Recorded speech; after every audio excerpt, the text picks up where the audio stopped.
Hi guys, welcome back to Boring History Now.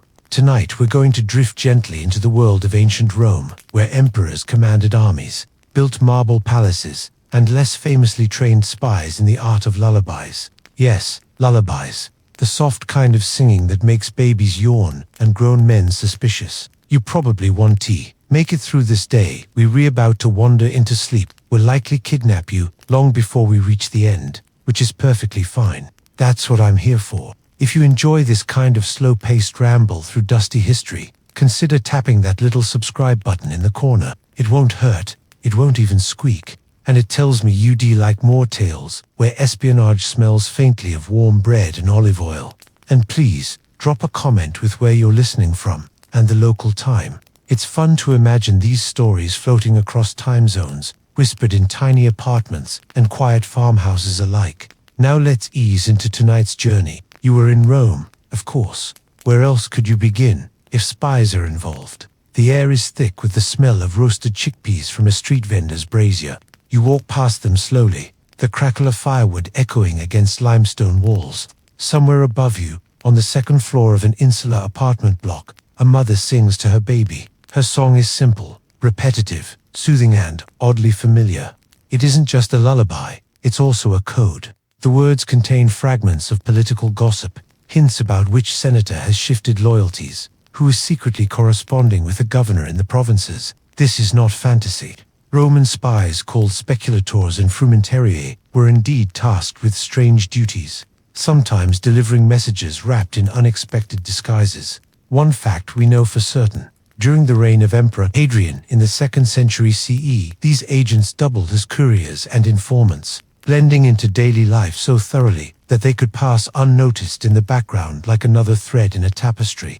You pause to watch the mother rocking her child. The tune drifts down the street, and you realize it's not just a song, it's a signal. A fellow spy might hear the rhythm and know whether to meet at the baths, the forum, or, less glamorously, behind a stable where the smell of donkeys overpowers everything. Spies, it turns out, were not always meeting under moonlit arches. More often it was next to manure piles, because who lingers there voluntarily? There's a strange tidbit about Roman lullabies. Some were meant to ward off witches. Yes, witches' parents would sing about bronze charms rattling in the dark, or about protective gods hovering over cradles. Imagine trying to calm a child by crooning about demons. It's a wonder Roman babies ever slept at all. But that's exactly what made lullabies useful for spies, because beneath their protective words, you could hide subversive meaning. Who questions a mother singing to her infant? Certainly not a passing guard in sandals that squeak louder than the baby. Historians still debate whether lullaby-code messages were widespread practice or just an occasional flourish. But the possibility is enough to make you smile faintly as you walk on, because really what could be more Roman than combining state surveillance with bedtime songs? The evening deepens, and lamps glow in doorways. A cat slips past your ankles, tail brushing your leg like a forgotten thought. The lullaby fades behind you, yet you can still hear its cadence, the way one hears a song long after it stops. And you begin to suspect that the entire city is humming with secrets, disguised as ordinary sounds. You wander further into the Roman street, following the uneven stones of the via. The night is cooler now, the heat of the day leaking out of walls like steam escaping bread. You notice how the rhythm of footsteps on stone creates its own music. Somewhere ahead, another voice sings. This time it's a man, hunched against a tavern doorway, crooning to himself while he sharpens a knife. You pause, not because of the knife though, it's worth noticing, but because the melody feels oddly synchronized with the earlier lullaby. Coincidence, or coded repetition?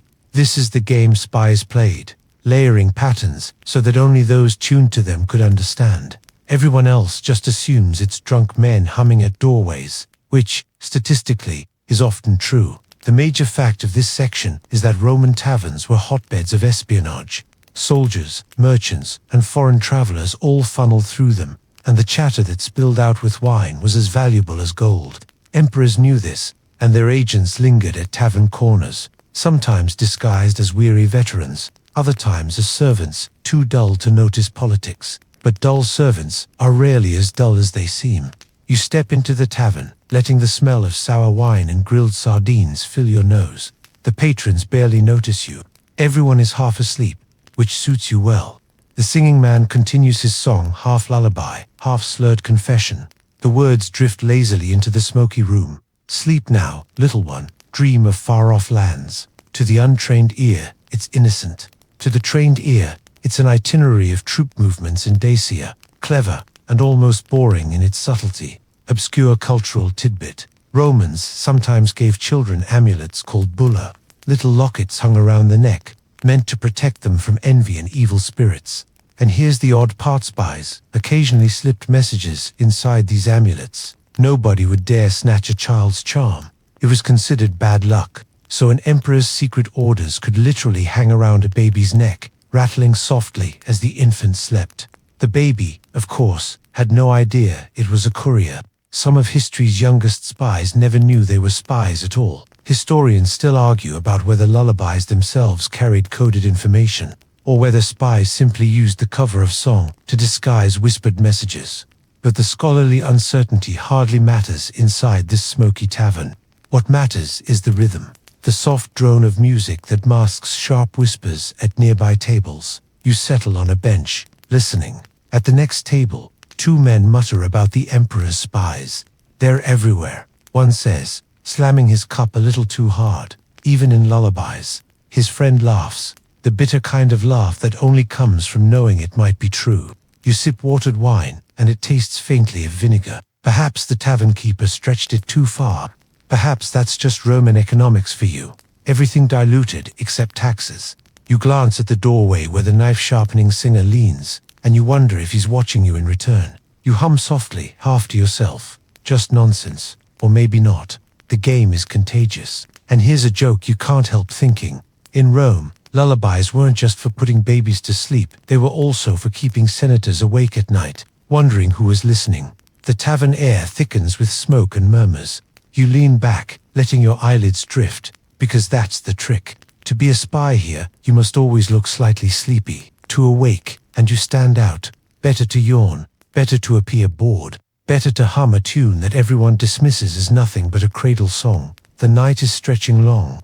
The lamps flicker low. Somewhere outside, the mother's voice from earlier rises again, faint but clear.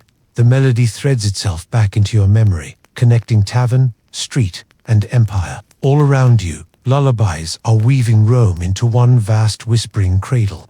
And you begin to sense that sleep itself may be the greatest disguise. You slip out of the tavern with the faint taste of sour wine still lingering on your tongue. The night air greets you cool and damp, as though the city has exhaled after a long day of heat and dust. Rome at night is not quiet, never quiet. Somewhere a donkey brays, as if auditioning for the role of tragic hero, while the clatter of dice echoes from a nearby alley. The lullabies continue, hidden in plain sight. You walk toward the baths of Caracalla, though in truth, you could be heading anywhere. The city is a maze where stone and shadow weave together, and direction seems less important than rhythm. Spies knew this. They understood that Rome was a body with many voices. The chants of vendors, the splash of fountains, the laughter of men who should probably be home by now. Slip a lullaby into this noise, and it becomes invisible. Here is your major historical fact for this section. Emperor Cla, who ruled in the early 3rd century CE, expanded the use of the frumentary, ostensibly grain officers, but in reality a network of imperial spies. They traveled roads, supervised supplies, and reported directly to the emperor. Many hated them, calling them nosy meddlers who sniffed out private conversations. Imagine your mail carrier suddenly doubling as your personal surveillance officer. A bit inconvenient, to say the least. You pause by a fountain. The water trickles in small arcs, catching the lamplight. A woman sits on the edge, rocking her child and singing. But instead of softening, her lullaby sharpens. Each line ends abruptly, like a phrase cut short. It's a code for timing, for locations, perhaps a meeting near the baths at dawn. To most ears, it's a mother with an impatient voice. To you, it's a spy dispatch.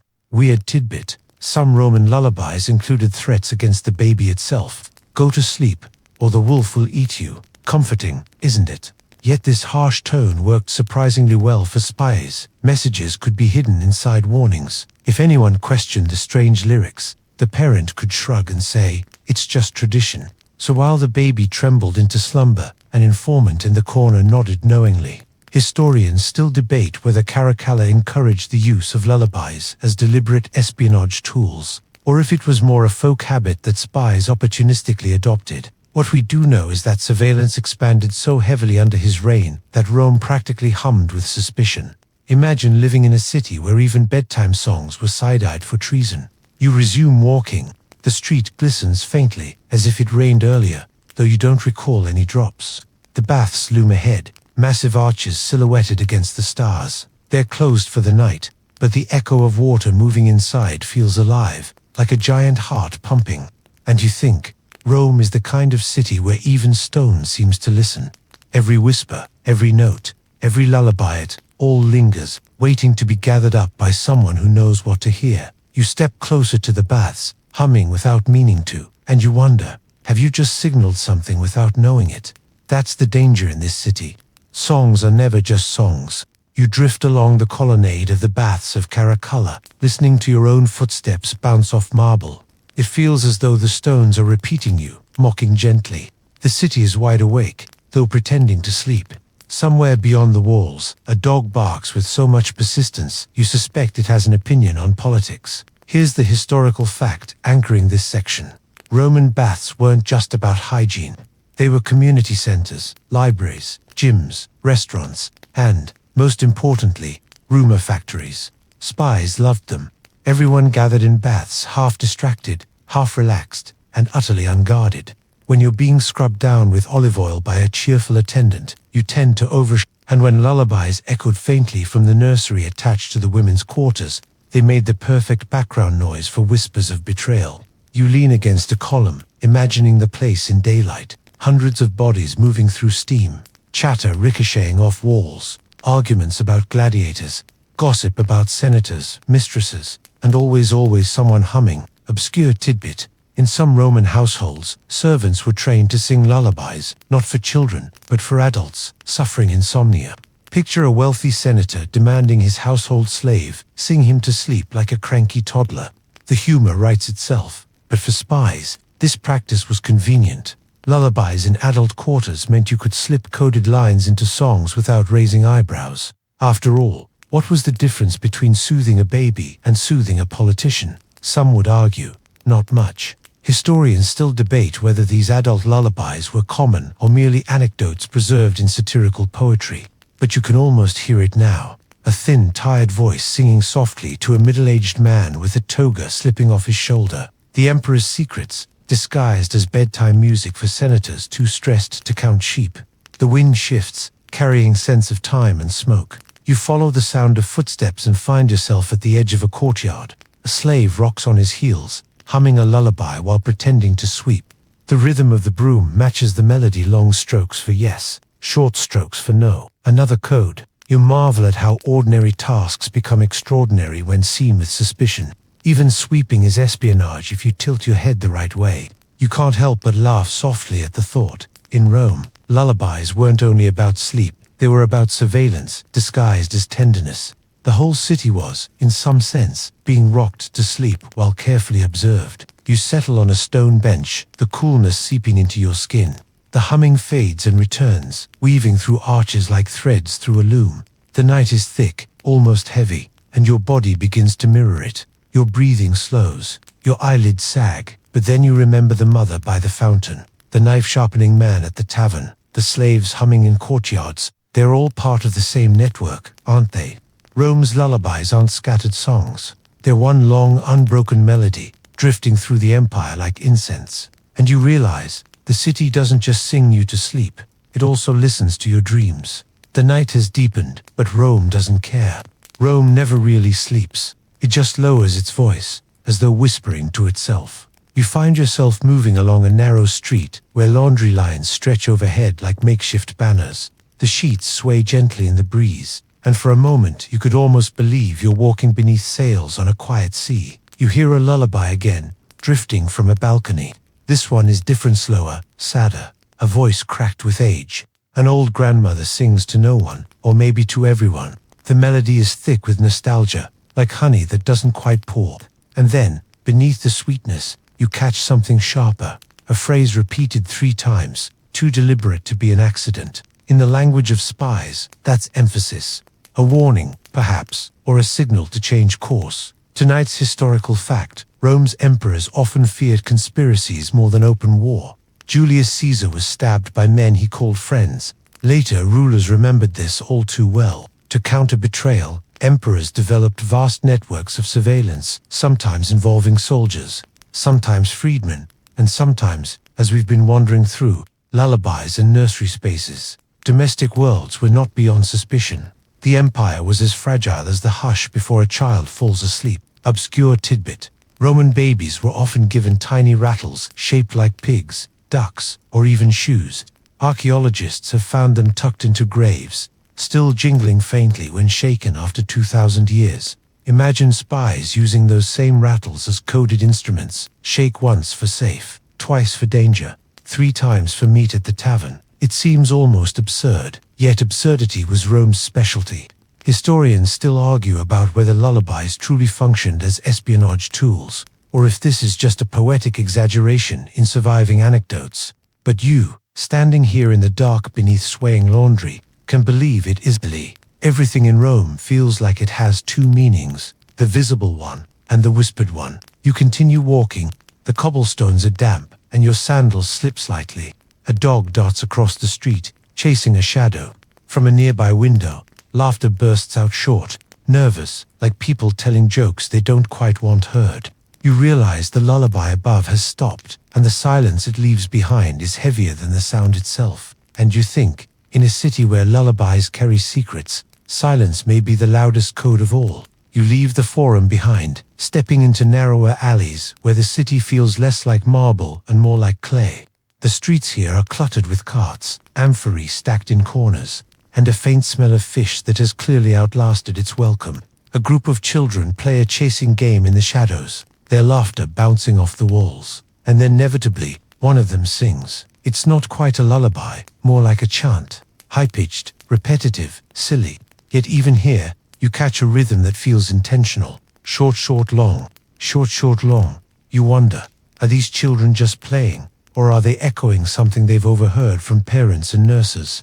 In Rome, even children might accidentally be carriers of code. That's a comforting bedtime thought, isn't it? Sleep tight, your kid might be a spy. Tonight's major historical fact: Roman children were often raised by nurses, not just their parents. These nurses, called nutrices, sometimes came from enslaved backgrounds, and they carried songs and traditions from different provinces. The lullabies they sang were layered with dialects, charms, and regional quirks. To a trained ear, these variations could reveal where the nurse was from and, sometimes even what political loyalties she carried. For a spy, language was as useful as a dagger. Odd tidbit: some Roman lullabies included advice for the baby's future career. Yes, career advice. Grow strong, little one, and become a soldier, or sleep, child. You will be a senator one day. Imagine whispering a resume into a cradle.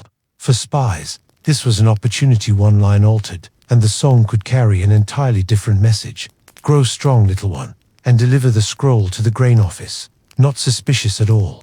Historians still debate whether children themselves were ever deliberately used to pass coded songs. Evidence is thin, though there are whispers in Roman satire suggesting kids sometimes repeated things they shouldn't have. And if you've ever met a child, you know, they repeat everything, loudly, at the worst possible moment. You watch the children scatter, vanishing into shadows like sparrows. Their chant lingers, looping in your head longer than it should. You can't quite decide whether it's innocent or dangerous. But maybe in Rome, the two were always the same thing. The night thickens further. Lanterns burned lower, casting honey-colored light that trembles against the walls. Somewhere above, a lullaby drifts again, soft, maternal, undeniably sweet. You pause, close your eyes, and feel yourself rocked not just by song, but by the strange truth that even the simplest melody here could be sharpened into a weapon. You leave the forum behind, stepping into narrower alleys where the city feels less like marble and more like clay. The streets here are cluttered with carts, amphorae stacked in corners, and a faint smell of fish that has clearly outlasted its welcome. A group of children play a chasing game in the shadows, their laughter bouncing off the walls. And then inevitably, one of them sings. It's not quite a lullaby, more like a chant. High-pitched, repetitive, silly.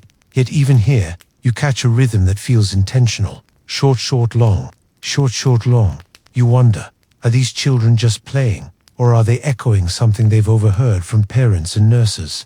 In Rome, even children might accidentally be carriers of code. That's a comforting bedtime thought, isn't it? Sleep tight, your kid might be a spy. Tonight's major historical fact: Roman children were often raised by nurses, not just their parents. These nurses, called nutresses, sometimes came from enslaved backgrounds, and they carried songs and traditions from different provinces. The lullabies they sang were layered with dialects, charms, and regional quirks. To a trained ear, these variations could reveal where the nurse was from and, sometimes even what political loyalties she carried. For a spy, language was as useful as a dagger.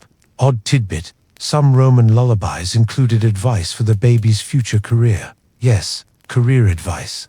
Grow strong, little one, and become a soldier, or sleep, child. You will be a senator one day. Imagine whispering a resume into a cradle. For spies, this was an opportunity one line altered, and the song could carry an entirely different message. Grow strong, little one, and deliver the scroll to the grain office. Not suspicious at all. Historians still debate whether children themselves were ever deliberately used to pass coded songs. Evidence is thin, though there are whispers in Roman satire suggesting kids sometimes repeated things they shouldn't have. And if you've ever met a child, you know, they repeat everything, loudly, at the worst possible moment. You watch the children scatter, vanishing into shadows like sparrows. Their chant lingers, looping in your head longer than it should. You can't quite decide whether it's innocent or dangerous, but maybe in Rome, the two were always the same thing. The night thickens further. Lanterns burned lower, casting honey-colored light that trembles against the walls. Somewhere above, a lullaby drifts again, soft, maternal, undeniably sweet. You pause, close your eyes, and feel yourself rocked not just by song, but by the strange truth that even the simplest melody here could be sharpened into a weapon. You wander toward the banks of the Tiber now, drawn by the hush of water moving steadily through the dark. The river carries smells of damp reeds and clay pots recently tossed aside. Boats bob quietly against their moorings, and you hear the faint creak of ropes tightening, loosening, tightening again.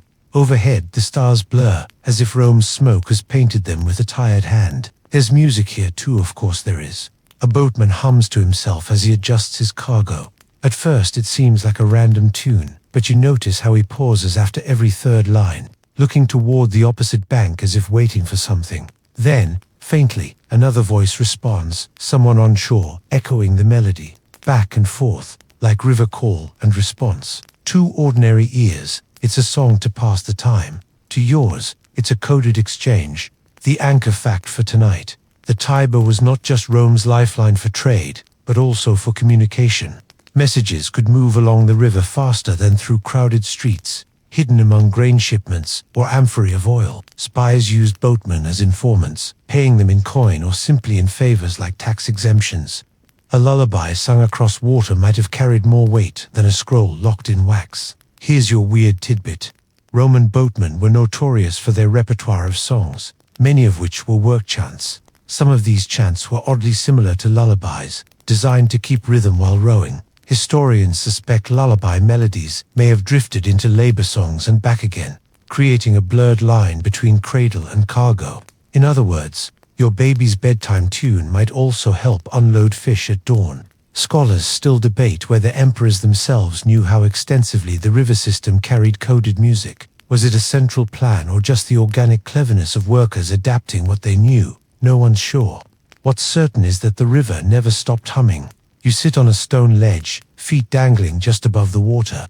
The lullaby rises again, boat to shore, shore to boat. You find yourself swaying slightly, lulled by rhythm and current. The city around you fades to the background. Rome feels less like stone and more like music, endlessly weaving codes that nobody admits to hearing. You smile faintly at the thought. In the empire's greatest city, even the river sings you to sleep.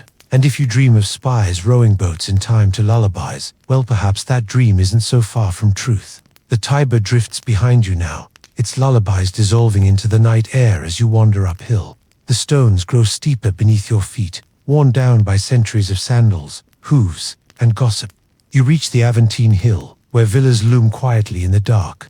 The city sounds muffled here, as though wrapped in thick blankets. Wealth has a way of cushioning even the noise of Rome. From one villa, you hear a lullaby rise, softer than silk, sung by a nurse through an open window. The notes hang suspended, almost fragile, but then you notice they repeat in groups of 4, then pause, then repeat again. Too tidy, too precise. You smile. Wealthy houses had spies too.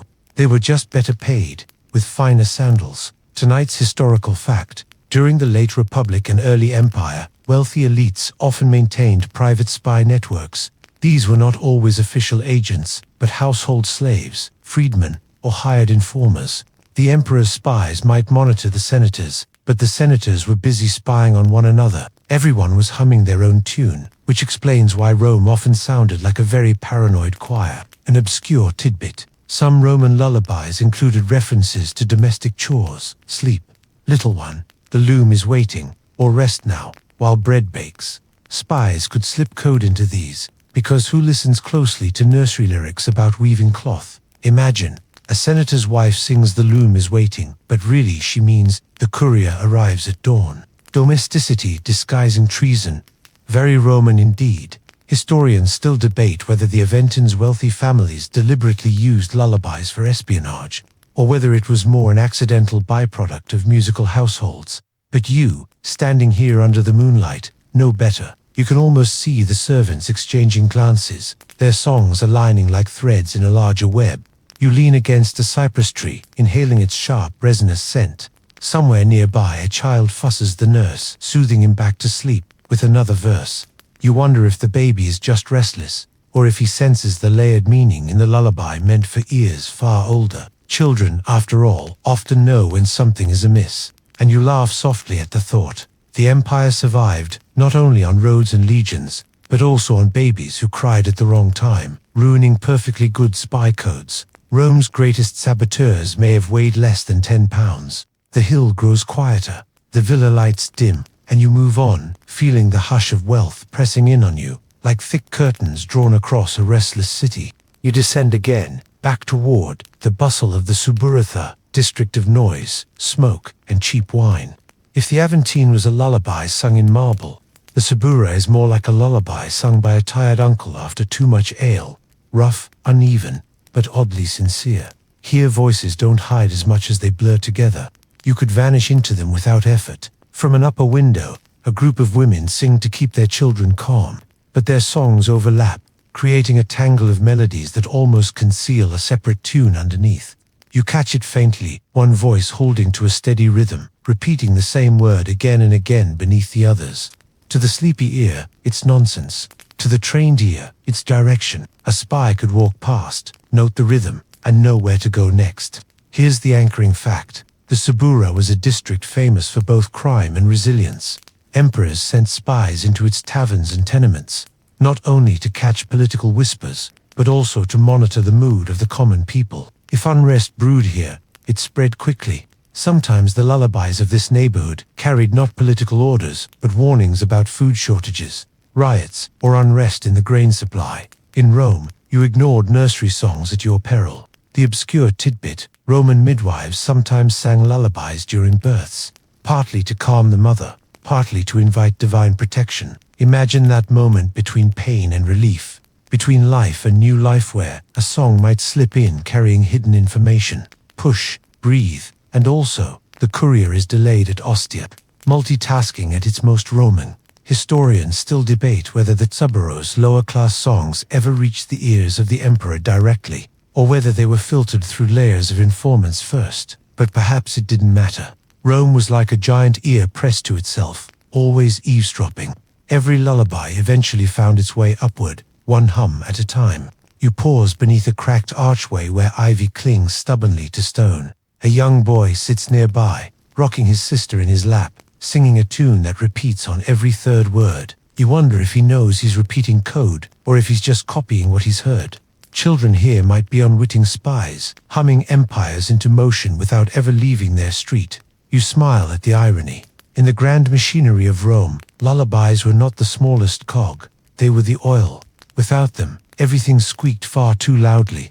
The Subura hums around you, restless and alive. You close your eyes for a moment, listening, until even the rough songs of tired mothers sound like the empire rocking itself to uneasy sleep. Dawn is still far away, but the air has shifted, the kind of quiet that hints Rome is briefly between moods. You wander toward the Circus Maximus, its vast outline stretching into the night like a sleeping beast. The racing track lies empty now, no roaring crowds, no chariots whipping dust into the air. Just silence, broken by the soft coo of doves nesting in the stone tiers. But there's a sound even here, a lullaby, rising from a cluster of stable boys who sleep near the horses. They sing not to children, but to the animals themselves. Horses need calming, especially before races. The melody is repetitive, rhythmic, almost hypnotic. And you notice the boys pause at the same spot in every verse. They linger on a word that feels out of place, as if planting a marker. This, too, could be code. A lullaby for horses doubling as a message for men. Here's the major fact for this section. The Circus Maximus was more than entertainment. It was political theater. Factions formed around chariot teams, blues, greens, reds, white sand. These groups wielded enormous influence. Emperors feared their chants could turn into riots. It makes sense, then, that spies lingered among the stables and seating, listening carefully to songs, lullabies, and chants that carried hidden warnings about unrest. An obscure tidbit. Romans sometimes believed horses themselves could be enchanted by song. Whispering lullabies to a horse before a race was thought to steady its heart. Spies may have used this superstition as cover. Hum to a horse, hum to a guard, hum to anyone, and no one questions it.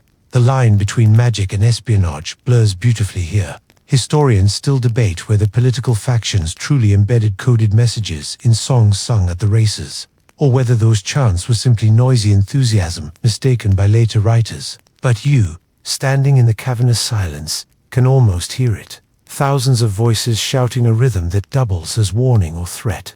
You sit on a fallen stone, running your hand along its rough edge. The lullaby of the stable boys swells again, the horses shifting softly in response. You feel your own breath slow, lulled not just by music, but by the strange intimacy of espionage disguised as tenderness. And you chuckle at the thought. Rome may have conquered the world, but sometimes its greatest intelligence network came down to boys humming bedtime songs to horses. History is funny that way. From the circus, you wander up a hill where torches flicker weakly in the distance. Palatine Hill, the emperor's own neighborhood. The palaces loom against the sky, heavy with silence. Guards stand at intervals, but even they look half dreaming, shifting weight from foot to foot, humming softly under their breath. And yes, you hear it again. A lullaby, of all things, coming from the lips of a soldier in bronze. At first it's absurd, a grizzled guard, singing like a nursemaid. But then you realize, it's intentional. Soldiers stationed at night often used humming to stay awake, disguising it as habit.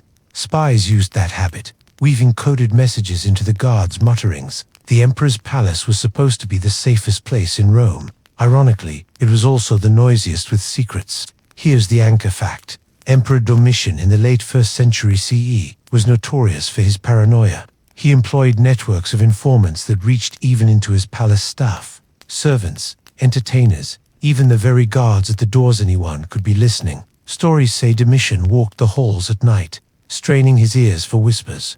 He might not have liked lullabies, but they were all around him. An obscure tidbit. Emperors sometimes hired entertainers called cithrodes, singers, with lyres to perform at banquets. A few accounts suggest these singers slipped into softer melodies after feasts, almost like lullabies, coaxing guests into drowsy calm. Spies might have used these moments to slip information from one drunken senator to another. Imagine it.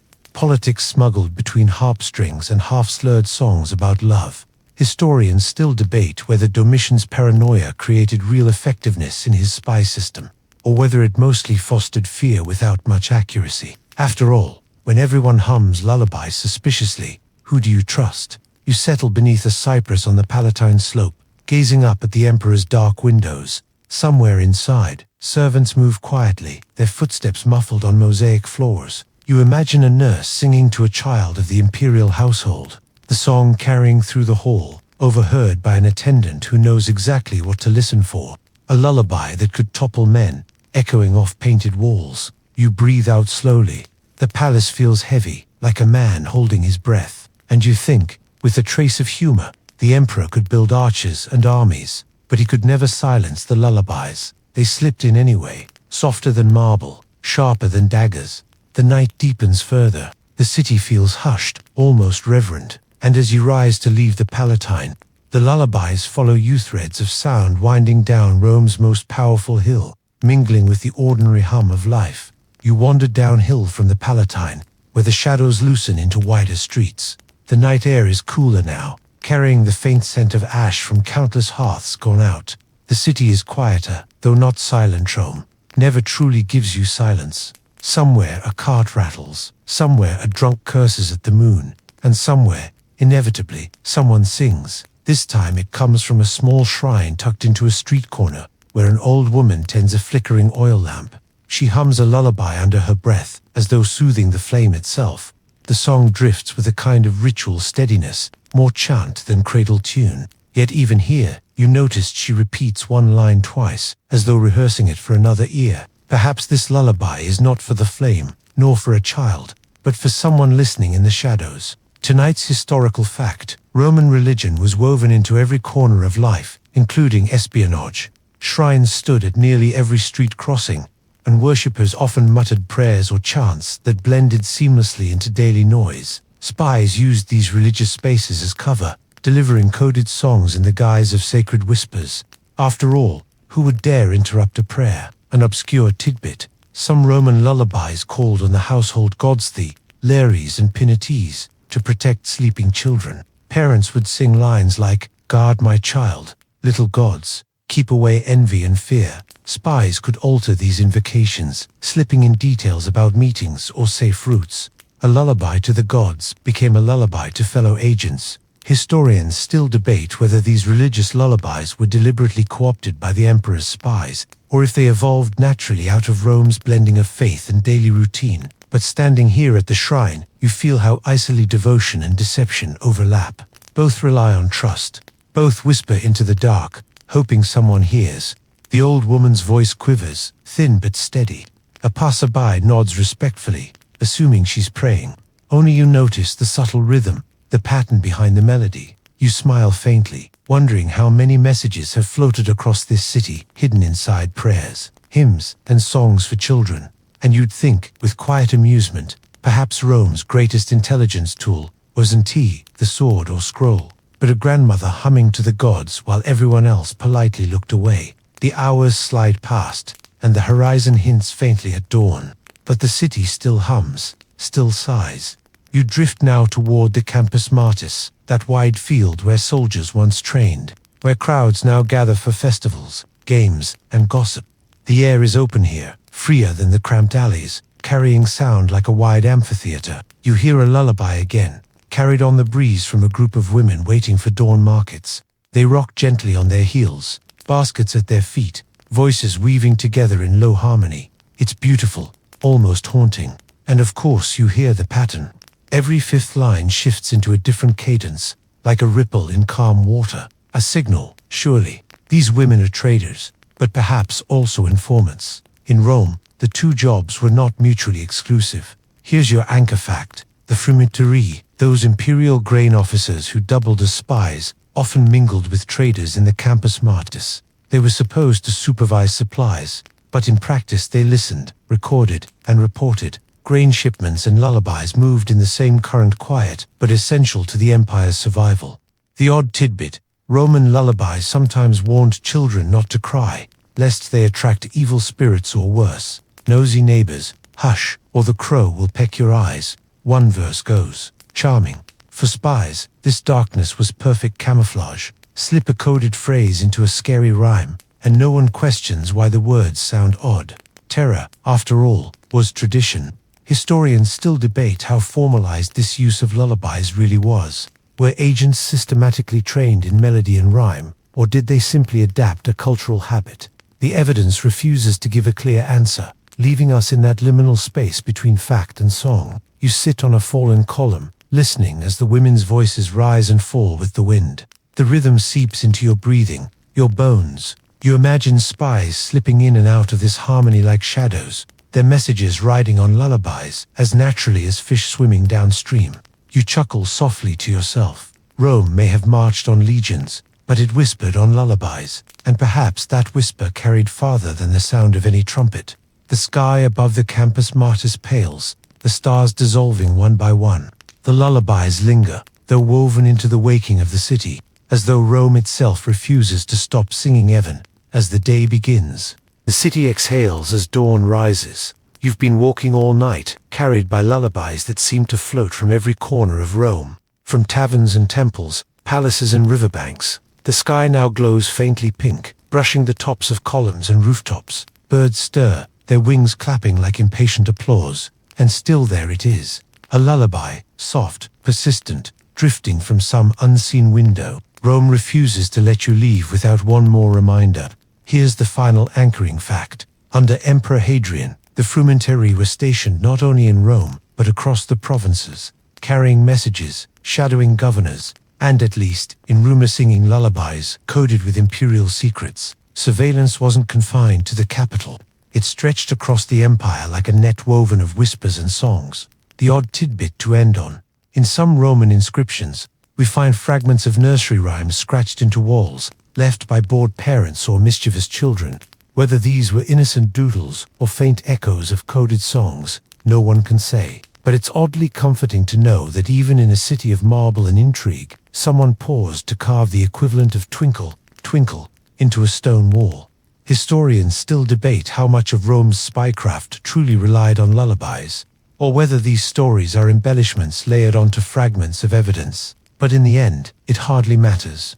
The songs feel real, don't they? As real as the cool stone under your hands, the smell of smoke in the air, the faint hum that never quite leaves your ears. You sit now on a bench near the Forum, the city stirring to life around you. Merchants call out, carts rumble past, and children cry for bread instead of secrets. But in the quiet spaces between these sounds, you hear the lullaby once more. It slips through Rome like water, impossible to stop, shaping dreams and messages alike. And so the story winds down, not with a grand revelation, but with a gentle reminder. Empires rise on armies, but they rest on whispers. Rome sang itself to sleep, even as it spied on its own dreams. The air is cold, damp, and unusually quiet, as though even the fjords themselves have decided to nap. You stand on the rocky edge of a Viking settlement, where the North Sea breathes its salt and chill into your face. The sun, because it is stubborn and northern, lingers low like a candle half burned, painting everything with the dim glow of almost dusk. Almost Donya, not sure which, and frankly, neither are the villagers. Time is slippery here. Clocks haven't been invented, and no one's checking their wristwatch anyway. A thin trail of smoke rises from turf-roofed houses, curling upward in lazy spirals, as though practicing yoga.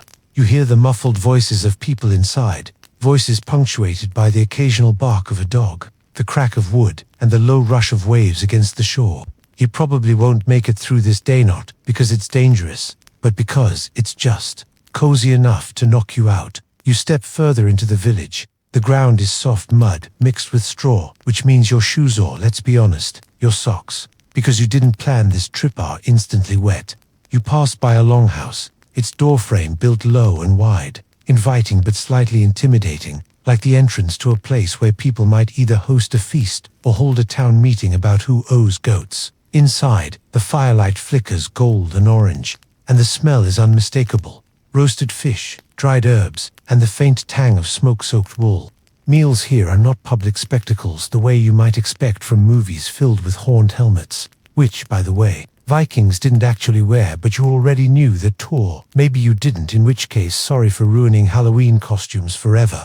No, meals in this community are surprisingly secretive, deliberately tucked away behind thick wooden doors. Food is both sustenance and ritual, and it doesn't need to be flaunted. Tonight, they're preparing a stew of barley, carrots, and salted lamb, simmered in an iron pot so heavy it could probably double as a defensive weapon if negotiations go poorly.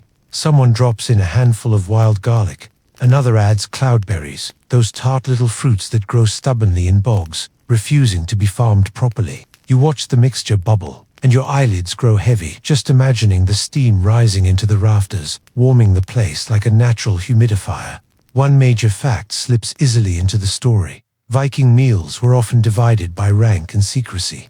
Archaeological digs of longhouses show benches along the sides where warriors or family members sat, with higher-ranking guests nearer the fire. But what's curious is how private these meals could be, as though the act of eating was both a communal bond and a guarded treasure.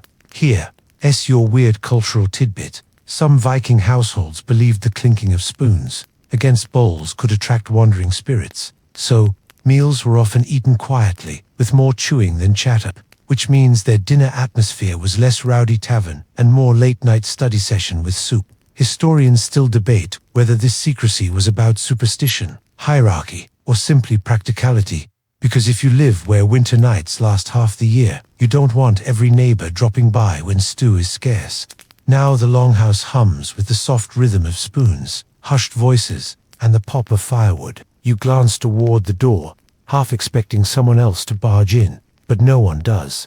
Privacy matters here. Even when the food smells good enough to invite the whole fjord, you lean back against the doorway, feeling the warmth hit your face, hearing the low hum of conversation, and suddenly the idea of staying awake feels increasingly optional. Now let's ease into tonight's journey, where every spoonful, every hushed word, every flicker of firelight leads you further into the sleepy world of Viking nights. You wander deeper into the longhouse, and it's darker than you expected, as if someone dimmed the torches on purpose to match the tempo of the evening. Shadows stretch like lazy cats across the wooden beams, and smoke lingers just below the rafters. The benches creak beneath the weight of tired bodies, but no one complains. You can smell wool damp from the sea, pine resin melting from the fire, and that unmistakable mix of barley and lamb drifting around you. It's like a Viking version of comfort food, chili, mac and cheese, or ramen noodles, except tougher and chewier. The rhythm of the meal is slow.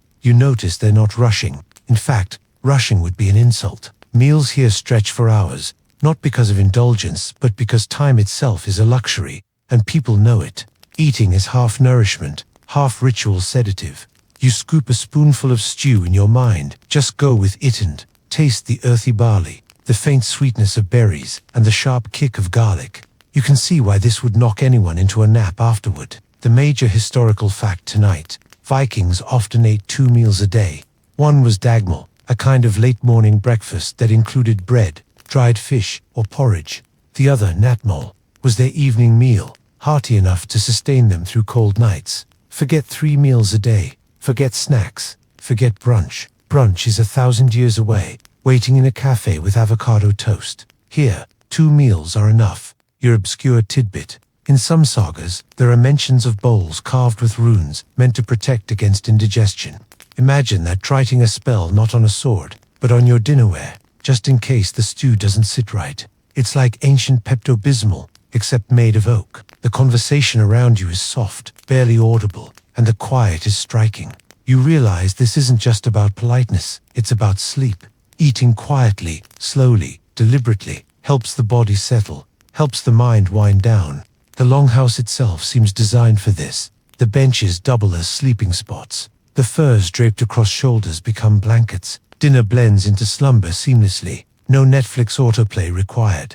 But there's scholarly uncertainty here. Some researchers argue the quietness of Viking meals was exaggerated, that sagas leaned into the drama of secrecy, while real life was probably noisier, filled with kids asking for more bread and dogs begging at the fire.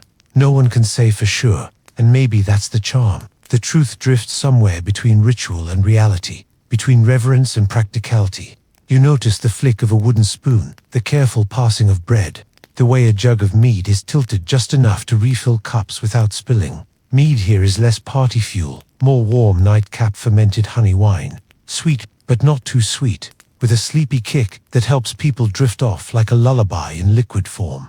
Someone laughs softly, the kind of laugh you only hear when people are half ready for bed. And here's your first ironic whisper. You came expecting berserkers slamming cups on tables, and instead you've walked into what feels suspiciously like a Viking version of chamomile tea time. Second whisper. The bread is so dense it could double as a building material, but no one's complaining it fills the stomach, and that's what matters.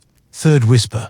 If you ever brought fast food into this space, you'd be exiled, not because of health, but because the crinkle of wrappers would be way too loud. As the meal slows, you can feel your own body mirroring theirs. Shoulders drop, breathing deepens. The soundscape is hypnotic. Spoons against wood, the occasional crack of fire, a dog sighing in the corner. There's no rush, no urgency, no glowing screens demanding attention. Just stew, bread, and the easy slide towards sleep. You lean your head back, gaze up into the smoky rafters, and realize that the Vikings, for all their raids and rough edges, understood something simple. The evening meal isn't just about eating it, it's about softening the edges of the day. And whether you're in a turf-roofed longhouse or your own bedroom, that's the kind of wisdom worth carrying. The fire has burned lower now, collapsing inward with a hiss and a sigh, the way a tired body finally gives in to the mattress. You linger in the longhouse, noticing how the rhythm of the evening meal is almost indistinguishable from the rhythm of sleep itself. The spoons are slower, the voices quieter, and even the dogs have tucked themselves into little circles, tails wrapped neatly over noses like furry commas. You shift your gaze toward a corner of the hall where woven tapestries hang on the wooden walls. They're not the decorative kind you might imagine in medieval castles, but practical, thick, and meant to block drafts. Still, they carry designs, spirals, knotwork, animals, half real and half myth. The wool is dyed with plants matter for red, woad for blue, birch leaves for pale yellows. You think of it as interior design, Viking edition, except instead of picking paint swatches at a hardware store, you're boiling weeds in a pot. Tonight, the evening meal lingers past the point of hunger. Bread crusts remain, crumbs scattered across the table. The pot scraped down to a thin layer of stew clinging to its iron walls. No one moves to clean. Cleaning is a tomorrow problem. The present is for unwinding. Here is your major historical fact for this stretch. Viking longhouses warranty just dining rooms. They were everything: kitchen, living room, bedroom, workplace, barn. Animals often slept at one end, people at the other. Which means that while you re-drowsing off in the warm haze of barley stew and honeyed mead, you might also hear the muffled snort of a cow or the shuffle of a goat. Romantic, perhaps, smelly, definitely. Your obscure tidbit. There are accounts suggesting some households scattered fish bones under the benches during meals. Not for trasho, no, this was intentional. It was said the bones might keep away mischievous land spirits. So if you ever see crunchy debris under a Viking table, don't assume it's poor housekeeping. It might just be supernatural pest control. There's debate though. Historians still argue whether those bones were ritualistic or just, well, laziness. Imagine writing a scholarly paper about whether ancient people were deeply spiritual or simply too tired to sweep. That's the beauty of history, it refuses to give you clean answers. The longhouse darkens further, and someone rises to add another log to the fire. Sparks leap up, briefly lighting the room in flashes of orange like tiny stars. The warmth returns, the smoke curls, and the mead jug makes one last, slow circuit around the benches. This is the Viking version of one more episode before bed, except it's one more sip. Your sarcastic trio for the night. First, you realize that the benches here are as hard as the wood they're made of, but somehow everyone looks more comfortable than you do in your expensive memory foam mattress. Second, you note that the only background noise is the crackle of fire, not a neighbor's leaf blower or car alarm. Third, you imagine explaining to a Viking that in the future, people would stare at glowing rectangles in their hands instead of smoky rafters, and you suspect they'd politely ask if you've been drinking too much mead. As you settle further into the room, it becomes clear that dinner isn't a separate event, it's the prelude to sleep. Plates and bowls remain within reach, blankets unfurl over shoulders, and the longhouse itself transforms into a single, communal bed. No one hurries. The meal simply melts into dreams. You, too, feel the pull, the warmth of the fire, the scent of herbs, the sound of breathing all around. It's enough to lull anyone into stillness. You rest your hand against the rough wood of the bench, grounding yourself in the present, knowing you're caught in that delicious middle ground between waking and drifting. And as the last spoon is set down, as the last ember glows faintly, you realize this is what their secretive meals were about. Not indulgence, not gluttony, but preparation, the slow, quiet slipping from day into night, from hunger into rest. The night outside is colder now, the kind of chill that makes the wooden walls creak. You hear the distant howl of wind traveling over the fjord, brushing past the turf roofs like a hand smoothing down hair. Inside, though, warmth holds steady. The longhouse has become its own cocoon, thick with heat, heavy with sleepiness. You wander a little, not with your feet but with your gaze. The tables are scattered with small objects, wooden cups, carved spoons, bits of bone dice left mid-game. Dice were common here, games of chance played while waiting for stew to finish simmering. Imagine rolling bones, not in the casino sense, but literally, with sheep or deer bones polished until they clicked pleasantly on wood. Some sagas even suggest these games were tied to fate itself, though whether anyone believed that or just enjoyed killing time is, predictably, still debated. There's your major historical fact. Dice and board games were staples of Viking domestic life. Archaeologists have found gaming pieces carved from walrus ivory, amber, and bone in households across Scandinavia. They weren't just warriors, they were players, gamblers, and storytellers who passed evenings with strategy and chance. Your obscure tidbit, one Norse game, Henefretov, required such intense concentration that some households apparently forbade playing it during meals. Why? Because arguments would flare, and nothing ruins a relaxing barley stew like a family feud over whether dad cheated on his last move. Historians still disagree on whether games like Henefretov were widespread forms of leisure or more restricted to elites. Some argue the average farmer had neither time nor materials for elaborate gaming sets. Others point to the sheer number of dice found in even modest households. The evidence sits there, unbothered by our modern arguments, as if smirking. The mead jug is nearly empty now. Someone tips it, but only a few drops glisten at the bottom. It doesn't matter. No one minds. It's the ritual of pouring that counts, not the quantity. Just as important as the stew, just as steadying as the bread. This small act marks the slow descent of the evening. Your three ironic notes for this section. First, it strikes you that while Vikings had no electricity, their mood lighting from fire and tallow lamps is more relaxing than most modern living rooms. Second, their games of dice probably led to fewer ruined friendships than Monopoly ever has. Third, you realize they didn't need white noise machines. They had snoring goats. You drift toward the benches again, noticing how the furs are pulled higher over shoulders, how conversations taper into murmurs, then vanish altogether. The air is thick with breath and smoke, heavy but comforting, like a quilt draped over the whole room. The night stretches long, yet no one worries. They're ready for it. Their secretive meal has done its work, and maybe that's the true gift of these hidden feasts. They were never about spectacle, never about showing off, but about sealing the day with warmth and fullness. Food as a spell, drink as a lullaby, silence as a pillow. You glance toward the door, where the wind presses faintly at the wood. Beyond it lies darkness and ice. But here, inside, the world is muted, softened, made safe. And as your eyelids sink lower, as your breath slows to match the rhythm of the hall, you sense that you've entered not just history, but its bedtime story. By now, the longhouse feels less like a room and more like a heartbeat. The fire pulses low, the walls breathe with warmth, and you, somewhere among these woven shadows, feel yourself sinking deeper into the rhythm of their evening. The meal has ended, but its echo lingers. The scent of barley, the faint sweetness of cloudberries, the sticky glaze of honey mead clinging to the rims of cups. No one rushes to clear the table. Why would they? In this world, the line between dining room and bedroom is porous. The bowls will still be here in the morning, patiently waiting for a rinse in the cold stream. For now, the priority is simple. Let the weight of food anchor the body. It's a natural sedative. You've probably experienced the modern version eating Thanksgiving dinner and then mysteriously falling asleep on the couch, as though a hidden Norse rune carved into the turkey whispered you into slumber. Tonight's historical fact: Viking meals were often eaten from shared bowls, with people dipping their spoons or pieces of bread into the same dish. This wasn't just about practicality, it was about unity. To eat from the same pot was to affirm your place in the household, to weave yourself into its fabric. In a world where loyalty meant survival, the stew pot doubled as a contract. Your obscure tidbit for the night.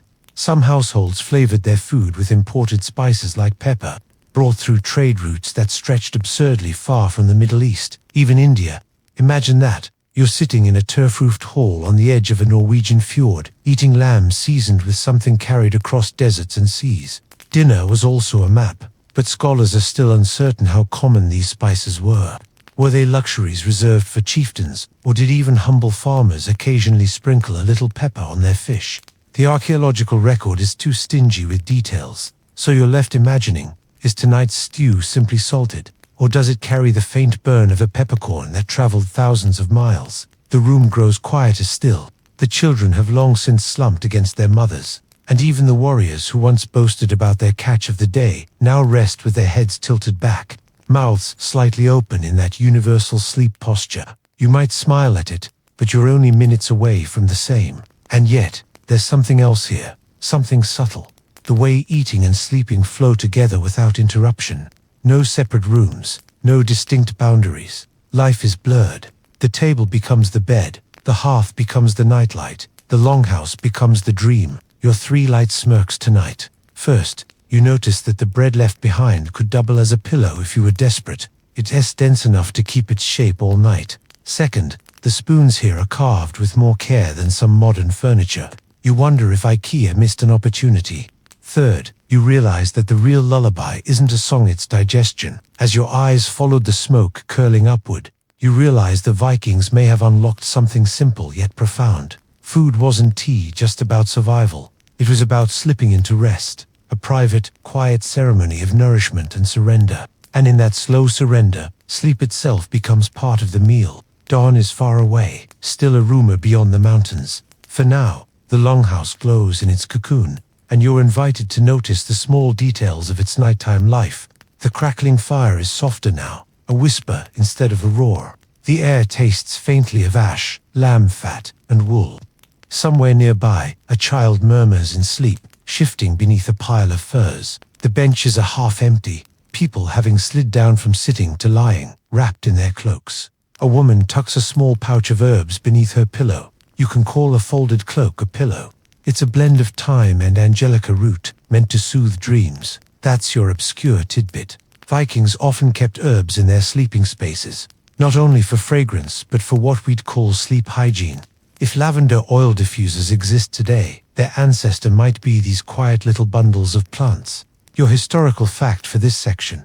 Archaeological remains suggest that Vikings commonly slept in family clusters, sharing furs and body heat. In winter especially, this wasn't optional, it was survival. Forget heated blankets.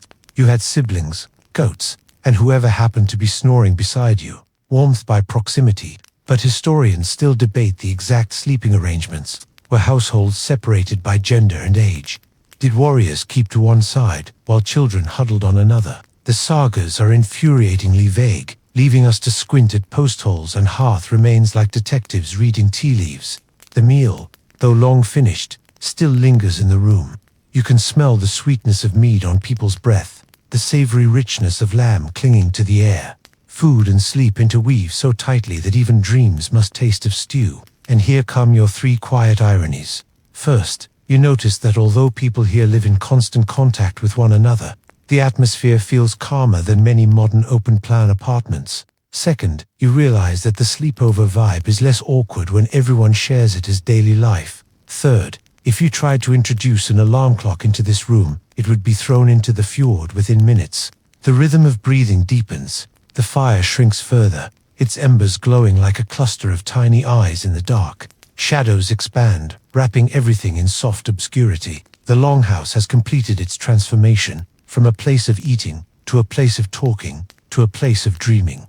And you, caught in its warmth, can't help but drift with it. Your own breath slows, your shoulders sink. You imagine the herb bundle tucked under your head, the heavy bread in your stomach, the shared air of a 100-year-old house built to cradle its people through endless nights. In this space, meals don't just feed youth, they put you to bed. And in their secretive quiet, they reveal a truth that spans centuries. The best dinners end not in noise, but in sleep. The longhouse is hushed now, but hushed in the way a forest is hushed, full of subtle sound if you lean in and listen. You hear the faint rasp of logs shifting in the fire, the quiet sighs of sleepers, the occasional snort from a horse outside. The smell of the meal still clings like a blanket, broth-rich air, smoke-tinged wool, mead sweetening the breath of those sprawled on benches and furs. In the half-dark, your eyes adjust to shapes. Shields hang on the walls, their round outlines just visible in the glow. Swords, too, tucked safely, but never far away, because sleep doesn't mean vulnerability. Not here. A Viking could roll out of a dream and into a defense in seconds. Yet what you notice more than steel is the wood. Beams overhead, benches at your sides, bowls left on the floor. Everything carved, smoothed, polished by hands that treated wood as both tool and companion. Here's your historical fact tonight. The Viking diet wasn't just meat and mead. In fact, much of it was dairy, milk, butter, cheese, and especially skyra, kind of yogurt-like product that's still eaten in Iceland today. It was thick, tangy, and packed with protein, which meant it doubled as breakfast and, more importantly, bedtime stomach soother. Forget warm milk in a mug. Imagine a bowl of skyr settling your insides before a long winter's nap. Your obscure tidbit. Some households flavored their skyr with birch sap. Yes, tree juice, slightly sweet, slightly bitter, a taste of the forest itself. Imagine spooning that into your bowl by firelight, while goats bleated at the other end of the hall. But historians are uncertain whether skyr was universal or regional, debated endlessly in academic journals that read like sleep aids in their own right. Some argue it was everyday fare. Others think it was more special, more restricted. The truth, as usual, hides in the gaps. Around you, people dream. Their bellies are full, their bodies warmed, their breaths heavy with food and fire. It's easy to imagine their dreams. Longships gliding over calm seas, meadows heavy with grass, kitchens filled with more stew than you could ever finish. The line between reality and dream blurs when your day ends in such quiet fullness. Your three whispers of irony tonight. First, you realize that though they had no electric refrigerators, their diet was somehow healthier than your average frozen pizza routine. Second, despite all the modern obsession with protein shakes, the Vikings were already chugging dairy before bed, like seasoned athletes. Third, if you told them one day people would pay $5 for a cup of yogurt at a cafe, they'd probably gift you a carved spoon and say, "Here, make your own." The embers glow lower still, pulsing like the last notes of a lullaby. You lean back, feel the fur against your shoulders, smell the wool and smoke, and realize meals here weren't separate from rest. They were bridges, carrying the body from hunger into softness, from the chatter of the day into the silence of night. And as the hall breathes slowly around you, you let yourself be carried. The night deepens, and outside the walls the wind carries frost across the settlement. The fjord is dark, restless, whispering its tides. But inside, the longhouse is still a womb of warmth. You can almost feel the thick turf roof pressing down a gentle hush, keeping the outside world at bay. A stir at the far bench draws your attention. Someone wakes briefly, rolls to one side, and pulls a small sack closer. Not food, exactly, but grain. Barley kernels tied in cloth, kept near as a charm against hunger. There's your obscure tidbit for tonight. Some households kept food near the sleeping spaces, not for snacking, but for symbolic protection. The presence of grain, bread, or even dried fish was thought to comfort the mind and guard against restless dreams. Call it the Viking version of a teddy bear, except crunchier. Your historical fact. Mead wasn't the only drink that lulled them into sleep. Ale was common, brewed from barley and flavored with herbs, often weaker than modern beer. It was so ordinary that even children drank it, though diluted. A mug of ale in the evening, warm, earthy, slightly bitter, was both hydration and relaxation. And yes, it probably helped soften the road into slumber. Still, scholars disagree about just how strong Viking ale was. Some reconstructions suggest it was mild, little more than flavored water. Others argue it packed a sleepy punch, without bottles or ABV labels. We're left shrugging, which, in academic terms, is called ongoing debate. The longhouse is shifting toward full silence. The fire has slumped into ash and embers, glowing like buried jewels. You notice how the light isn't wasted. Its glow catches on polished wood, flickers faintly on shields, and throws shapes across the rafters. You think about how darkness here isn't feared but folded into life, part of the rhythm. And here's your trio of sleepy sarcasm. First, you realize the Vikings had mastered low-light ambience centuries before Edison take that. Modern lighting stores. Second, their idea of a nightcap mead, or Arlis, arguably healthier than Third, you notice that even the goats outside seem more peaceful than your upstairs neighbors. The warmth from the earlier meal still radiates. Bellies full, bodies heavy, breath steady. You sense how meals weren't about spectacle, but continuity. The stew, the bread, the dairy, the drink, they're all threads pulling people closer to sleep. Every spoonful was a step toward this silence. You let your own breath match theirs, slow and steady, and you realize you've slipped past dinner and into dream. Here, in this longhouse by the fjord, food has become not just sustenance but a lullaby, sung in flavors and smoke. The longhouse now feels like it belongs more to dreams than to waking life. The embers lie low in their stone cradle, and the smoke threads upward, faint as a sigh, before vanishing into the rafters. You sit quietly, aware that in this world, silence is not empty, it is textured, thick, alive with the rhythm of breath and the memory of stew. A dog shifts near the fire, stretching out its paws until they twitch, as though it's chasing something in its sleep. Maybe a rabbit, maybe a careless thief. Dogs here carry the same dreams as people, woven from food, work, and loyalty. The warmth of the fire touches its fur, and you realize how natural it feels that humans and animals share the same roof. In this world, everything is communal: meals, sleep, even the air. Tonight's historical fact: Vikings relied heavily on preserved food to carry them through winter. Fish was dried, smoked, or fermented into rikefisk, which smelled strong enough to wake the dead, or at least wake the dog. Meat was salted or buried in the cold earth. Meals weren't improvised affairs. They were planned months in advance, each bite a victory against the season. Your obscure tidbit: there is mention in sagas of cheese being used as a weapon in disputes, literally hurled across a room. So, while dairy was mostly dinner, sometimes it doubled as ammunition. Imagine falling asleep after a fight where someone lobbed a wheel of cheese at your head. Cozy and ridiculous, both at once. Historians still argue over how much fresh produce Vikings actually had during winter. Did they rely almost entirely on storage, or did they cultivate hardy greens indoors? The evidence is patchy, leaving us with fragments of seeds, scraps of tools, and more questions than answers. The air grows heavier. The smell of stew has thinned, leaving mostly wood smoke and wool. You find yourself mirroring the rhythm of the hall. Each inhale slow, each exhale steady. In this space, digestion and dreaming are not separate, they're partners in the same slow dance. 3 light jests stir in your mind. First, you realize that while modern diets obsess over meal prep, the Vikings were the original masters, preparing for 6 months at a time. Second, their version of midnight snacking was likely gnawing on dried fish, not exactly potato chips. Third, if you dropped modern instant noodles into this longhouse, the Vikings would probably call them witchcraft and then ask for seconds. The night presses closer, thick and protective. You sense that meals here weren't just about feeding the body, but feeding the night itself. Each bite earlier was an offering to rest, a pact that hunger would not disturb sleep. You feel yourself drifting, your own mind preserved like salted fish, carried carefully into the next dream. The village outside lies beneath a quilt of frost.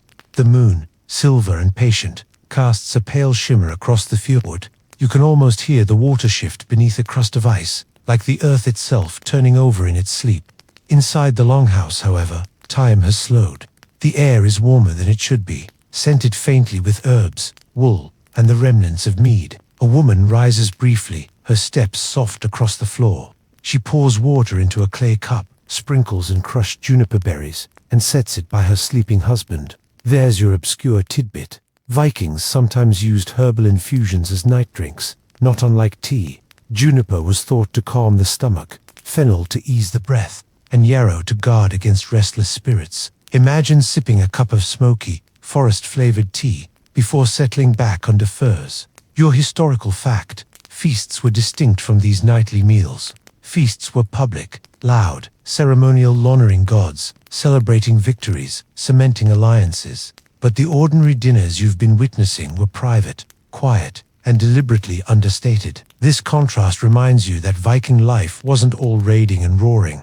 Much of it was quiet chewing in the half-dark. Still, scholars debate whether the sagas exaggerate the divide between feast and daily supper.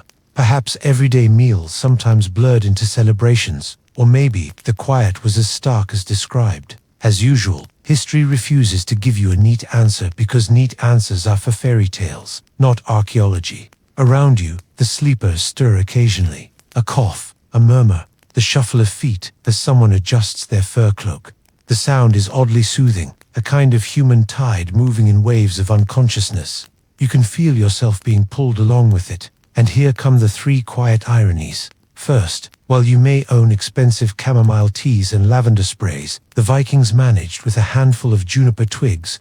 Second, though modern wellness gurus recommend no screens before bed, the Vikings needed no advice. The only glow they had was firelight. Third, despite all our noise machines, their soundtrack of snores, animal breaths, and crackling fire may be the most effective white noise ever invented. The woman settles back beside her husband, the cup cooling on the table, forgotten but present. Outside, the frost spreads further across the village. Inside, the longhouse grows heavier with sleep. You can sense that the meal, hours gone now, is still working its quiet spell. Full stomachs, tired limbs, and warm air form the trinity of rest. You close your eyes and, for a moment, you feel as though you've been folded into the same rhythm. Shared bowls, shared benches, shared dreams. The Vikings knew what they were doing, turning meals into lullabies, weaving sustenance into sleep. And so, you let yourself be carried further into the thick, warm silence of their night. The embers whisper faintly now, just a glow of orange dust clinging to the stone hearth. The longhouse feels as if it has exhaled.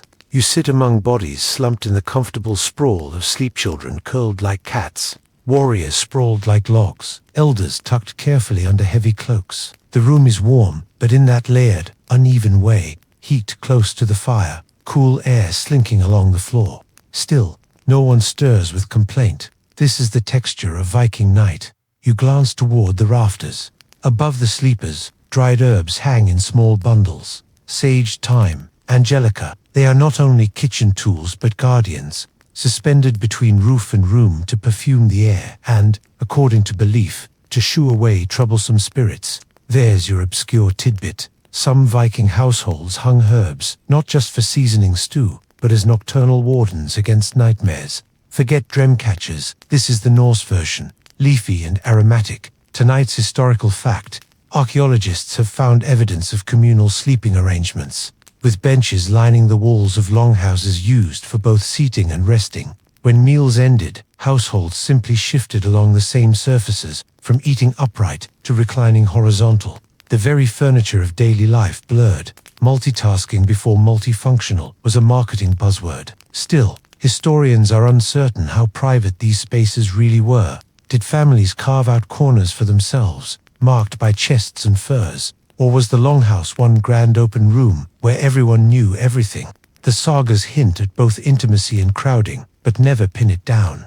And so the longhouse remains both cozy and complicated. 3 soft jokes surface like bubbles rising in stew. First, you realize that while you worry about bed sizes twin, queen, king, the Vikings solved it with one giant family bench. Second, they needed no bedside lamps. If you wanted light, you rolled toward the fire. Third, they never argued about thermostat settings. Winter decided that for everyone, the night presses deeper. Your own body grows heavy with the weight of food, fire, and quiet. You think of how meals here didn't end when the bowls emptied. They lingered, their comfort stretched out through hours of dreaming. Bread and stew become warmth in the belly. Warmth becomes steady breath, and steady breath becomes sleep. The Vikings knew, without needing sleep studies, that the surest way to rest was to eat well, share space, and let the night fold you in. You close your eyes briefly, hearing the silence layered with breath and crackle, and you realize you're as much a part of this rhythm now as the sleepers around you. Outside, the frost has thickened on the earth, silvering the thatched roofs of nearby houses. The fjord, restless even at night, murmurs against its rocky edge. The stars scatter like spilled salt, pale and endless, but you don't feel the cold of that vastness. You're tucked into the womb of the longhouse, where sleep and supper blur. One sleeper stirs, muttering in a dream. You catch a word or two, something about a ship, a storm. Dreams here often mirror life. The day's meals, the day's labor, the day's fears all ferment together into stories behind closed eyes. That's your obscure tidbit. Sagas tell of prophetic dreams often following meals, as though full bellies helped open the door to visions. Eat enough stew, and maybe the gods whisper through the smoke. Here's your historical fact. The Vikings didn't sleep in pajamas. Wool tunics, trousers, or dresses doubled as night cloaks. Cloaks and furs layered on top became blankets. Clothing was too valuable to designate day and night categories. Everything was practical, every fabric pulled into service. So when you imagine them drifting off, picture heavy wool-wrapped clothes, smelling faintly of smoke, fish, and earth. But scholars disagree about how restful their sleep truly was. Did the constant presence of animals, smoke, and people create an environment of comfort or chaos? Some argue the noise would have been unbearable. Others believe humans adjust, weaving such sounds into lullabies. No one agrees, though it seems clear. Meals softened the edge, tipping the body towards surrender no matter the backdrop. The irony tonight is gentle, almost drowsy. First, you realize the Vikings were unintentionally practicing weighted blanket therapy with all those cloaks. Second, their bedtime routine required no apps, just mead and barley. Third, the background noises that might drive you mad, today's noughts, snores, fire pops were simply the soundtrack of survival then. The longhouse breathes steadily. The warmth of stew has faded, but its echo still rests in everyone's stomachs, a ballast keeping dreams from drifting too wildly. You notice how the day's secrecy about meals, those closed doors, those hushed spoons has transformed into this communal vulnerability. Eating together led naturally to sleeping together. The same silence carried forward. You stretch your legs across the bench, feel the fur scratch softly against your skin, and inhale the mix of smoke and herbs. Your eyes are heavy now, and you realize these secretive meals weren't just about food. They were about crafting nights where hunger could not disturb rest, where dreams could grow heavy and whole. And as you listen to the breath of the room, you can't help but surrender a little more to the dark, steady tide. Morning is still hours away, though you wouldn't know it from the timeless dark pressing against the longhouse walls. The embers glow faintly, each pulse like the slow heartbeat of the hall itself. The stew pot sits abandoned near the hearth, scraped clean hours ago, its iron belly cooling with a soft metallic creak. You glance at it, remembering the taste of barley, lamb, garlic, and berries, and you realize the pot isn't just cookware, it's a keeper of memory. Each meal steeped into its surface, layer upon layer, until history itself is seasoned in a historical fact. Viking cookware was durable but minimal. Iron pots, wooden bowls, horn cups, and knives that doubled as every kind of utensil. A knife was fork, spoon, and tool, all in one. Which means, yes, people probably licked them clean, and no, hand sanitizer was not an option. Obscure tidbit. Some sagas mention butter hoarded like treasure, wrapped in birch bark and stored underground. In a pinch, butter could even be used as currency. Imagine paying rent in Derry. Suddenly, your fridge looks like a bank vault, but scholars still argue about how evenly such riches were distributed. Was butter luxury or commonplace? Did every household tuck it underground, or just the wealthier farms? As usual, the truth is blurry, folded between sagas and soil samples. The sleepers shift slightly in their nests of furs. A child coughs softly, then falls silent again. You realize how meals cushioning even these moments, warm stew and full bellies, make restless nights less common, anchoring the body in heaviness. There's wisdom here. Food is a nightly treaty between wakefulness and sleep. Your 3 gentle jokes for tonight. First, you note that butter as currency would make modern wallets much messier. Second, you realize a Viking knife as utensil makes today's spork look like over-engineering. Third, you suspect no one here ever argued about whether to load the dishwasher. Simply didn't exist. The longhouse exhales again, warm breath pooling into shadows. You lean back, eyelids sinking, and realize these secretive, steady meals weren't just about nutrition. They were about grounding the body against a world of ice and wind, about giving sleep something to rest upon. And so, with each breath, you drift deeper into the quiet rhythm they mastered long ago. The night is thick now, layered like wool upon wool. Outside, frost etches delicate lines across the ground, turning the fjord's edge into silver lace. Inside, you hardly notice. You're too deep in the cocoon of the longhouse, where sleep and food have fused into one long, soft lull. Someone murmurs in sleep, a word about bread or fish dreams, again repeating meals. You smile at the thought, the mind replaying supper as if to savor it twice. That's your obscure tidbit. Some folklore suggests dreams of food were omens of good harvests. If you dreamed of bread, your household might take it as reassurance that the coming season would be generous. Dinner wasn't just eaten, it was prophesied in slumber. Here's your historical fact. Viking farms grew hardy grains, barley, rye, oats that survived the northern climate. Bread was usually flat, dense, and dark, baked on iron plates or even stones near the fire. It was fuel, nothing airy or delicate. The bread filled you, sat heavy in your belly, and held you through the longest nights. But historians still debate how varied those breads truly were. Some evidence points to fancier loaves with seeds and herbs for wealthier households, while poorer ones may have subsisted on the simplest flat cakes. As with everything, the truth likely depended on season, fortune, and trade. 3 whispers of irony float up as you half doze. First, you realize that bread here could outlast some of your kitchen appliances. Second, what modern diets call artisan bread would have been just bread, no label required. Third, you picture a Viking scoffing at your toaster as a fireless contraption that produces bread with no smoke flavor. The air grows warmer still, heavy with the last sighs of embers and the shared warmth of body. You let your head tilt, eyes closing, and feel the gravity of bread, stew, mead, and milk anchoring you into the bench.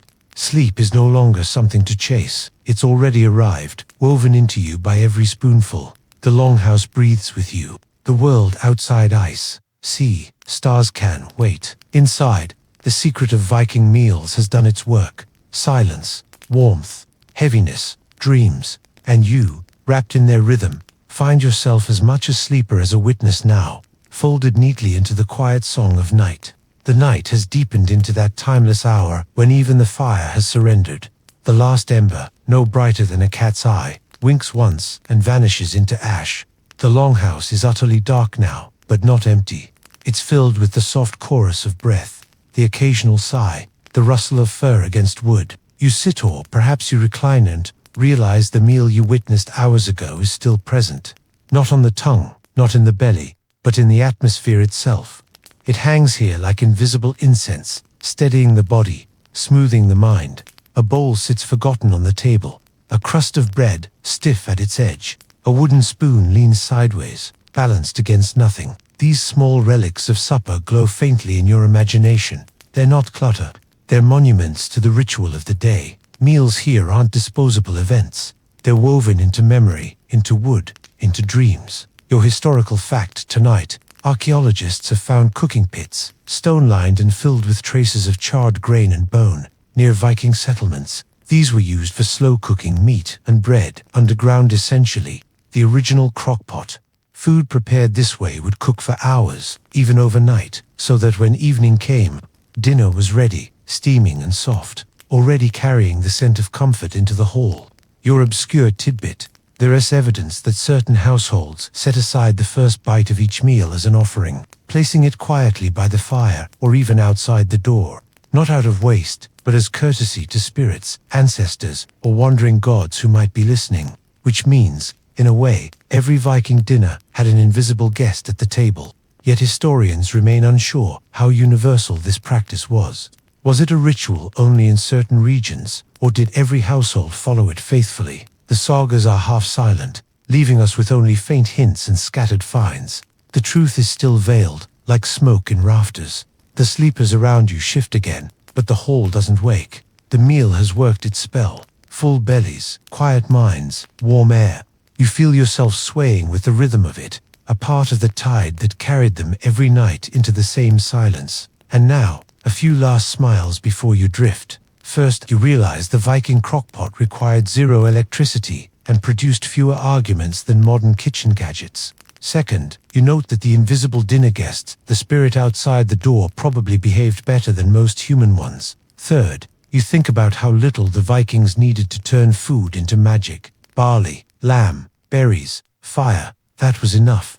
The hall darkens further until there's nothing left but breath and quiet. The fjord outside is frozen, the stars unblinking, the cold endless. But inside, the night is sealed, and the secretive meal has done its final work. You open your eyes to a low golden haze. It isn't morning exactly, nor is it evening, but that timeless pause in the air when the world seems to be on tiptoe, waiting for something, or for nothing at all. The horizon rolls lazily like a sleepy cat, the grass bending as though it too would rather be horizontal. You breathe in dust, faintly sweet, faintly metallic, the sort of smell that makes you wonder if the earth itself has been asleep too long. This is the land of the sleepy god, a figure rumored to have closed his eyes one afternoon, and Dupes forgot to open them. again for several centuries. A legend, yes. A mystery, certainly. And tonight, you walk straight into it, carrying no more than your own curiosity and the certainty that you probably won't make it through this day awake, which, to be fair, is exactly the point. You drift along a worn track that looks older than the trees around it, as though generations of hooves and sandals wore it down before wheels were even a bright idea. Birds called half-heartedly from branches, their songs more like yawns than music. The sky hangs heavy, cloudless, pale as unwashed linen. Someone long ago must have thought this was divine territory, because you pass toppled columns whose capitals lie face down in the grass, as if they too are napping. A single major fact to anchor you. Here in Anatolia, thousands of years ago, people carved entire sanctuaries into rock faces. They believed gods lived not in the sky but in the cool embrace of stone. You picture these shrines tucked into mountains, their entrances dark, promising shade and silence. The Sleepy God's temple was one of these, and some fragments of its inscription still exist. The words are worn and cracked, but they seem to mention dreams as offerings, which is oddly efficient if you think about it. Imagine skipping the whole goat sacrifice thing and just dropping off a nice nap instead. You hear a faint trickle of water somewhere, and your steps take you toward it, down a slope, past bushes that brush your sleeves like half-interested cats. You find a small spring feeding a basin of stone. People once came here to drink before sleep, believing the water invited gentler dreams. The basin is chipped, moss-covered, but still catching drops. And of course, you wonder if you should taste it. But you know better. Nobody wants ancient moss in their teeth, not even for divine rest. Here, your weird cultural tidbit. Some ancient priests of Anatolia apparently timed rituals to coincide with yawns. Yes, yawns. If the god was stirring, or someone in the crowd couldn't keep their jaw shut, it was taken as a sacred sign that sleep was close. Scholars argue whether this was serious practice or just priests getting creative to explain their own boredom. Historians still debate whether yawning was officially sanctified, or just a cosmic excuse for being caught drowsy on the job. As you linger by the spring, the hush of the place deepens. A grasshopper clicks, a breeze drifts, and you catch yourself almost swaying with it. The story says the sleepy god once lay here, right on this very hillside, his head cushioned by the earth itself. He did not vanish or ascend, he merely refused to wake up. Whole empires rose and collapsed while he kept snoozing. If that isn't relatable, nothing is.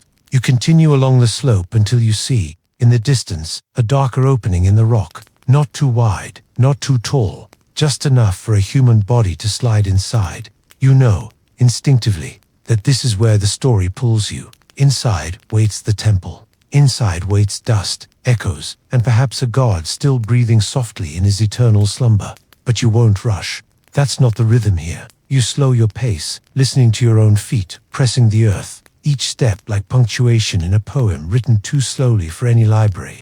The columns behind you fade into memory. The spring trickles unseen. Ahead lies shadow, promise, stillness. Now let's ease into tonight's journey. You step into the cave mouth and the air changes instantly. Cooler, damp, touched by stone.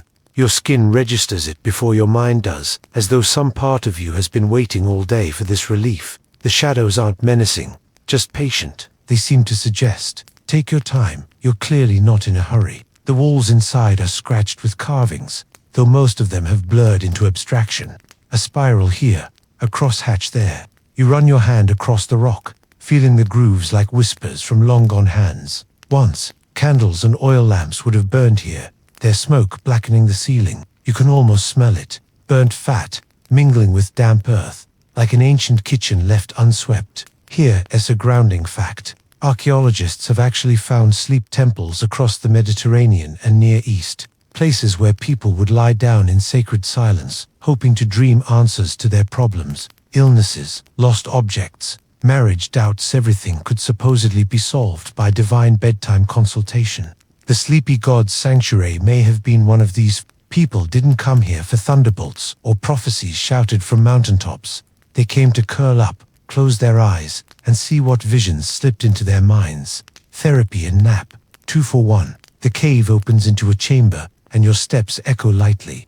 Along the floor are flat stones, aligned as if marking where bodies once reclined in orderly rows. You can picture it. pilgrims wrapped in cloaks, murmuring prayers, trying not to notice someone else's snoring. Imagine traveling miles only to end up in a divine sleepover party.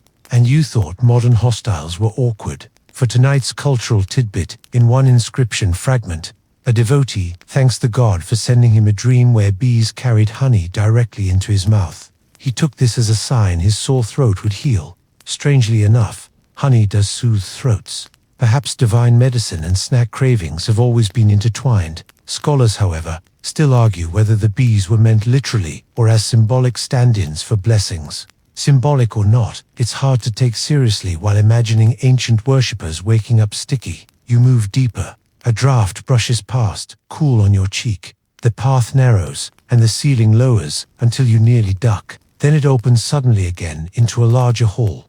Here, remnants of faded paint cling stubbornly to the rock. Swirls of red, faint lines of gold. The colors make no clear picture now, but you imagine them once depicting stars. Perhaps a sky brought underground for the god to dream beneath. You pause, letting your breath settle into the silence. You hear faint drips of water falling somewhere far off. The air smells mineral-rich, like wet coins. And in this hush, you imagine the sleepy god himself. A figure not grand or terrifying, but utterly ordinary in posture stretched out. One arm flung over his eyes, utterly committed to rest. His worshippers must have found this strangely comforting. A divine being who, instead of thundering commands, simply modeled the art of doing nothing. A god who made laziness holy. You suspect attendance at this temple was never a problem. There's an irony here, of course. For all the effort humans spend trying to impress their gods with battles, towers, gold, this one just wanted everyone to shut up and nap. Imagine if more religions followed that lead. History might have been less fiery, or at least better rested. You walk further in, past a small alcove where offerings once lay. Coins, terracotta figurines, little carved animals. Most are gone now, claimed by time, by treasure hunters, or by curious goats. A single stone bowl remains, tipped sideways, filled only with dust. You touch its rim, and the rock is cool and unyielding. For a moment, you close your eyes. The air presses gently against your eyelids. You hear your own heartbeat, slow and steady. The god is not here, physically not, in the way myths would promise, but something of him lingers. The stillness is persuasive, and you think, maybe this is the point. You don't need proof of a deity reclining in stone caverns. You need the pause, the reminder that silence has always been a form of worship. That rest itself once had altars. The cave deepens further, but you linger, because even though curiosity tugs at you, there's a softness here worth savoring. Outside, the world of toppled columns and half-asleep birds waits, but inside, the story stretches, unhurried, as though centuries themselves might take another nap before revealing more. You lean against the wall, eyes half closed, listening to the water drip, and the journey feels less like exploration and more like surrender. You're not just walking into a cave, you're walking into someone else's dream. You stir yourself from the alcove wall as though disentangling from a particularly stubborn blanket. The cave ahead waits, a dim hallway where the air thickens, smelling faintly of limestone and something else, something sweet, like dried figs left too long in a pouch. Your steps feel padded now, cushioned by dust. The silence here isn't empty, it's packed, like insulation, holding on to every echo so it doesn't escape too quickly. You move forward, hand brushing the rock. The grooves of ancient chisels ripple under your fingertips, small but deliberate. Someone shaped this space with patience. No power tools, no shortcuts, just time and stubbornness. Perhaps they carved while yawning, chiseling by daylight, until shadows blurred their vision. You can almost hear their grunts, the scrape of metal against stone, the muttered complaints about wrist pain. Humanity, eternal in its habit of turning sacred labor into workplace gossip. Here's your anchor fact. The Phrygians, who ruled parts of this land around the 8th century BCE, left evidence of rock-cut monuments and sanctuaries like this. They believed gods lingered in hillsides, trees, and caves. If you wanted their attention, you didn't look up, you leaned down into the soil, because divinity was rooted as much as it was elevated. This belief makes the sleepy god less of a sky tyrant and more of a neighbor you might stumble across when digging potatoes. The corridor opens into a smaller chamber, a place perhaps reserved for select initiates. The ceiling here is low enough that you stoop slightly. You wonder, did ancient worshippers see humility in this posture, or was it just poor architectural planning? Historians still debate whether cramped chambers were intentional symbols of reverence or just practical limitations of the rock. Either way, your neck aches in sympathy. And here comes your obscure tidbit. In one marginal note from a later Roman traveler, the sanctuary of the sleepy god is mocked for its snoring echoes. Apparently, the acoustics of the cave amplified human snores into grand, resonant hums. Some pilgrims even claimed the god's own snores rumbled through the stone at night.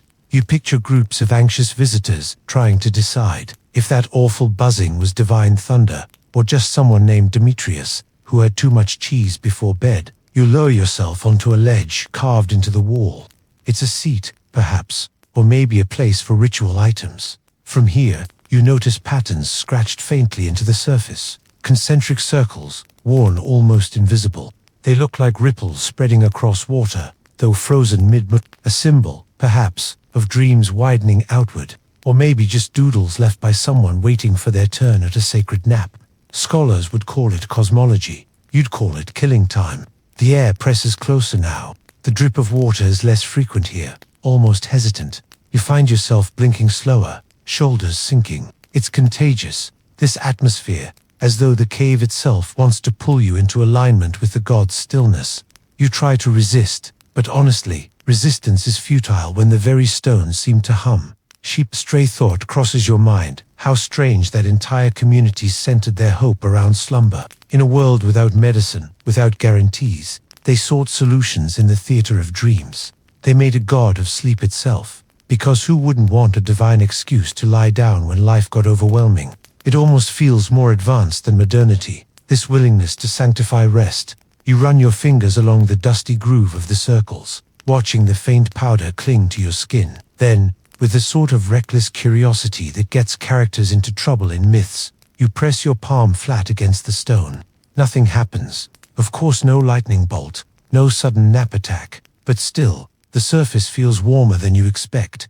Maybe it's your own heat echoing back. Maybe it's the memory of centuries of hands doing exactly the same thing. And for a long moment, you sit there, breathing, listening, thinking about how, in all the chaos of empires and battles, someone decided the most radical act was not to fight, but to sleep. You stand again, legs slow, and move toward the next passage. The chamber recedes behind you, circles fading into shadow. Ahead, the way twists, promising yet more quiet mysteries. The corridor bends sharply, as though the stone itself tried to confuse intruders. You trace the turn, shoulders brushing rock on both sides. It smells sharper here, flint perhaps, or the ghost of smoke. You imagine torchlight once throwing jittery shadows along these walls, flames hissing in the stillness. At last, the path opens into a long rectangular hall. The ceiling arches high, surprising after the narrow squeeze. The acoustics change immediately. Your breath, your step, even the faint rustle of your clothing bounces softly back to you. It feels like stepping into an empty concert hall just after rehearsal. Only the audience is centuries late, and here's your historical anchor. The Greeks, when they later encountered such sanctuaries, often linked them to their own god, Hypnos, the personification of sleep. Hypnos was depicted as gentle, often with wings sprouting from his temples or shoulders, fluttering softly like the brush of eyelids. It's possible the story of the sleepy god intertwined with this imported imagery, blending local tradition with broader Mediterranean myth. The result, a figure both native and borrowed, a god both local napper and international sleeper agent. Along the hall's walls are alcoves, shallow but deliberate. Offerings would have been placed here, lamps, bowls, carved trinkets. Now they hold only cobwebs and stones. In one alcove, however, you notice something stranger. Tiny drilled holes, forming what looks almost like a constellation. Faded lines carved faintly between them suggest stars. It's an ancient connect-the-dots puzzle, etched for reasons lost to time. Scholars still argue whether it was meant as an actual star map or just abstract decoration. Your obscure tidbit for tonight. There are accounts of worshippers being instructed to sleep, facing specific directions, depending on what they wanted from their dreams. If you wanted healing, you lay on your left side. If prophecy, on your right.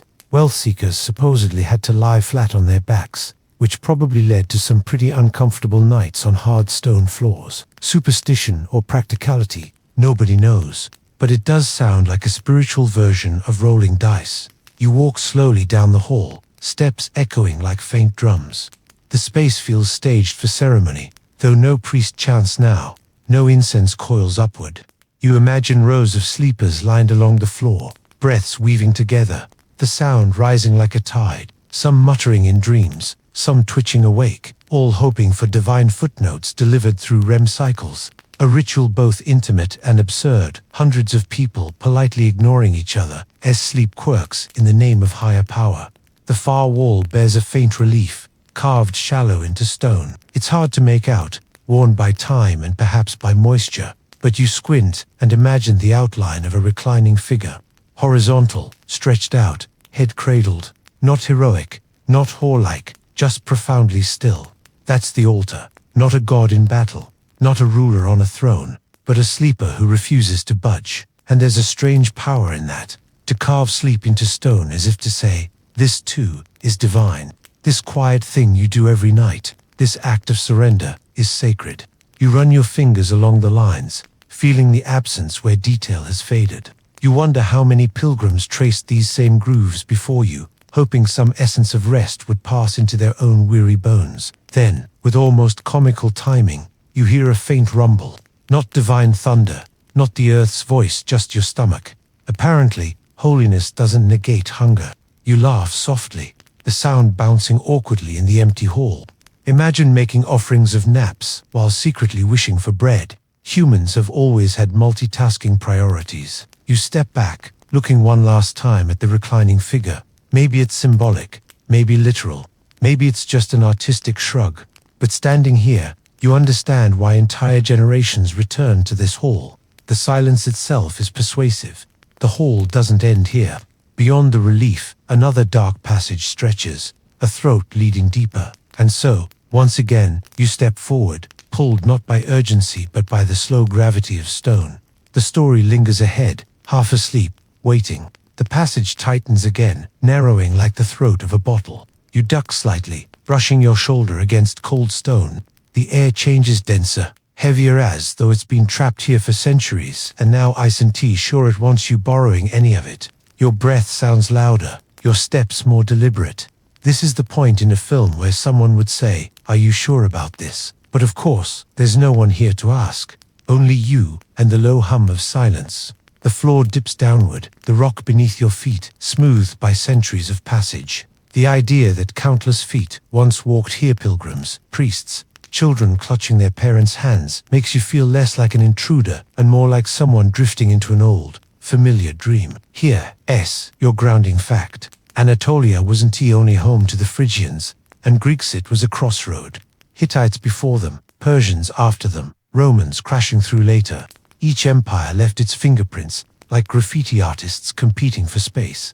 Some of the oldest inscriptions here are in the Hittite style, with angular lines pressed deep into the rock. Later ones overlay them, less careful, like someone scribbling over an old notebook. The sleepy god survived these cultural turnovers, quietly drowsing while empires fussed above ground. You pause as the passage widens into a rounded chamber. Its walls glisten faintly, not with paint but with mineral streaks, bands of white and ochre like watercolor bleeding into stone. The floor dips into a shallow basin, now dry, but once perhaps filled with water for ritual washing. You imagine weary pilgrims rinsing their faces, preparing themselves for the holy nap, while secretly hoping the water wasn't recycled too many times. Your obscure tidbit for this chamber, an old local tale, recorded by a Byzantine chronicler, insists that any pilgrim who laughed too loudly in the sleepy god's temple would be cursed to stay awake for 7 years.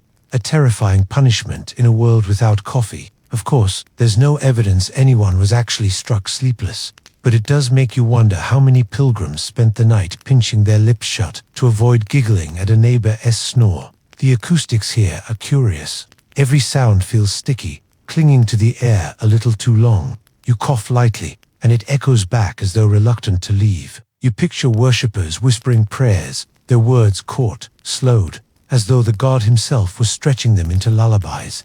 You kneel near the basin's edge, tracing the mineral crust along its lip.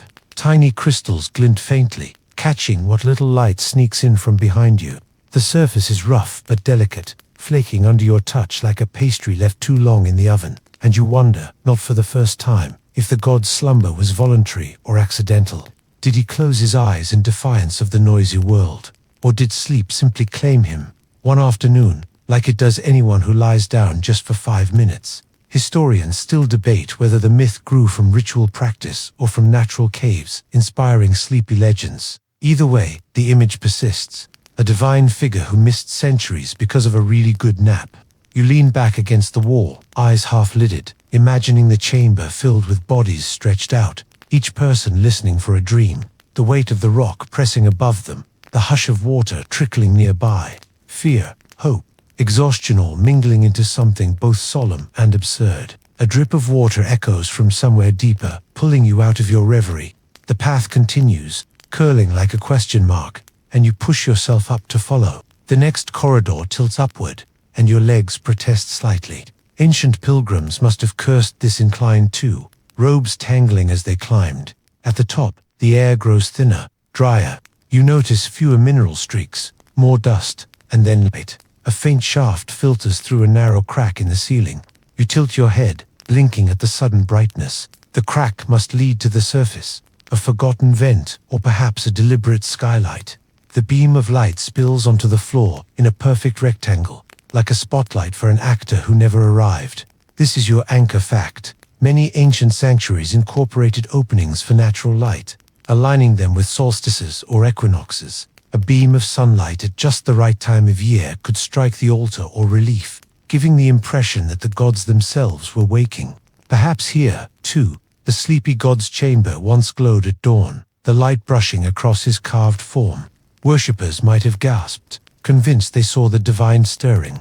And then, predictably, he'd roll over and keep snoozing. You step into the light, dust motes swirling around you like lazy sparks. The warmth feels foreign after so much shadow. For a moment, you imagine you're part of some ancient ritual, the god's chosen, bathed in glow, about to receive a dream that changes everything. But all you really receive is the faint urge to sneeze from all that dust. Your obscure tidbit for this space. A Roman poet once claimed that visitors to this temple would rub dust from the floor onto their eyelids before sleeping, believing it carried the god's own drowsiness. Whether this was practical medicine or just guaranteed eye irritation is anyone's guess. Scholars still argue whether it was symbolic ritual or accidental exfoliation. Either way, you're not tempted to try. The shaft of light also reveals faint drawings on the wall, invisible in darkness. You peer closer, stylized eyes, dozens of them, etched in uneven rows, some wide open, some half shut, some closed entirely.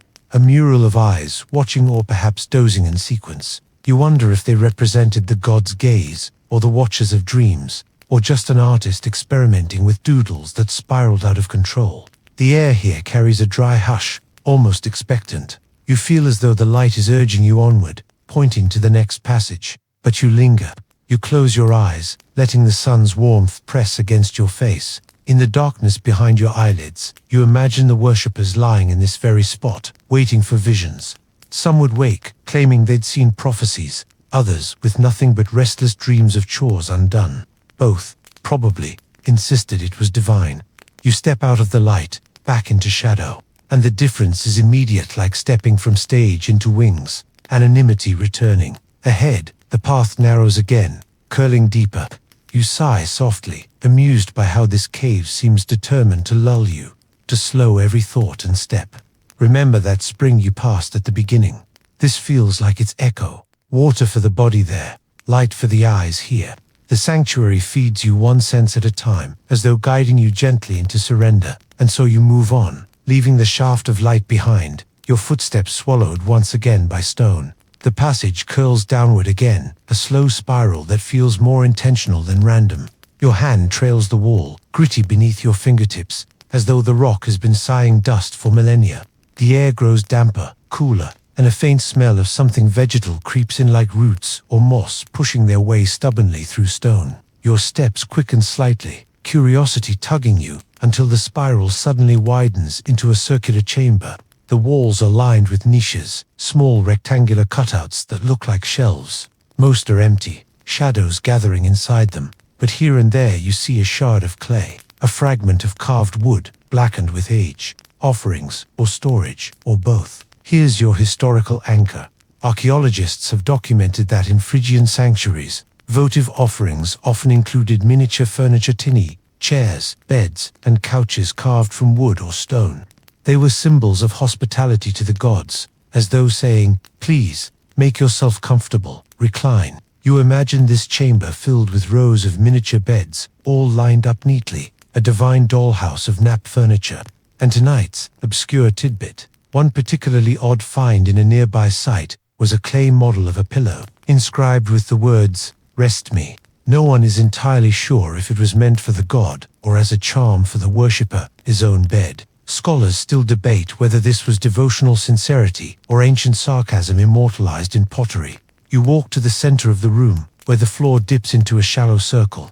The stone here is smoother, worn down by feet or by ritual objects placed again and again. It feels almost polished compared to the rough walls. You stand there, listening. The acoustics change. Your breath comes back softer, your footsteps cushioned, as though the room itself is swaddled in blankets.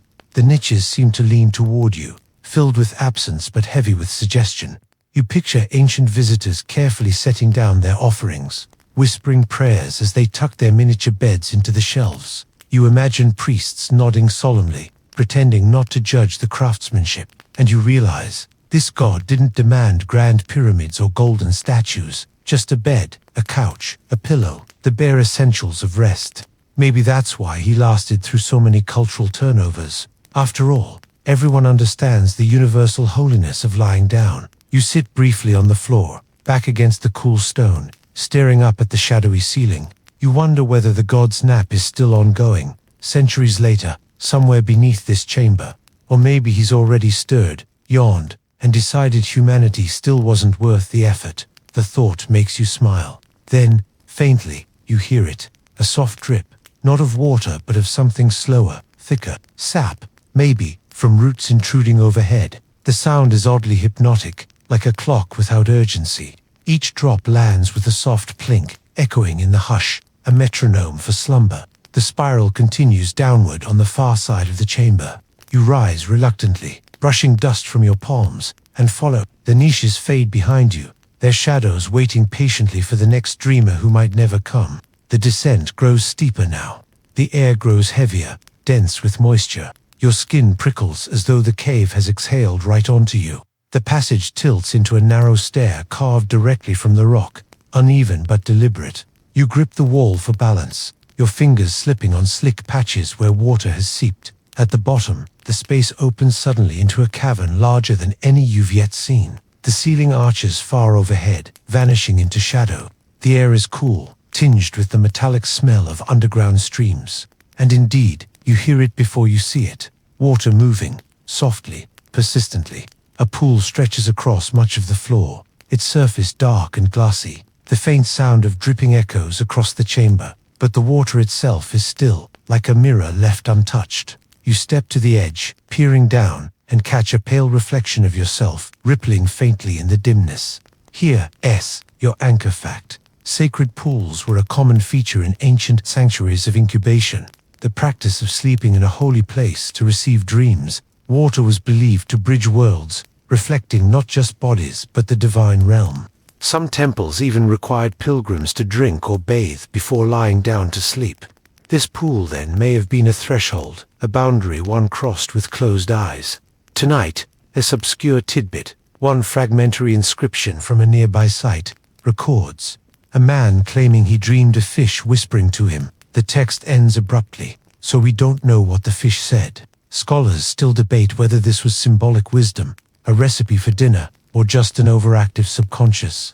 Either way, it's oddly charming to picture an ancient pilgrim telling priests, with great seriousness, that a carp gave him life advice. You crouch by the pool's edge, dipping your fingers lightly into the water. It's colder than you expect, shockingly so, and the chill shoots up your arm like a warning.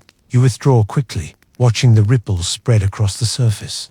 The reflection warps, bending your features into something strange and unfamiliar. For a moment, you wonder if this is what pilgrims saw in their own faces. a goddess image folded into their own, carried back into dreams. The chamber is vast but quiet, the kind of space that doesn't need decoration. The pool itself is the altar, the god's mirror.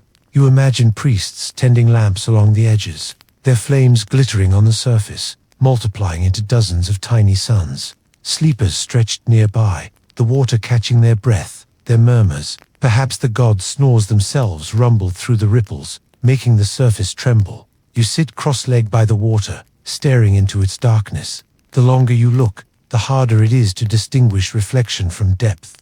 The ceiling above, your own face. The stone walls, they blur into one vast, slow-moving shape. And you realize, this wasn't just a place to worship sleep.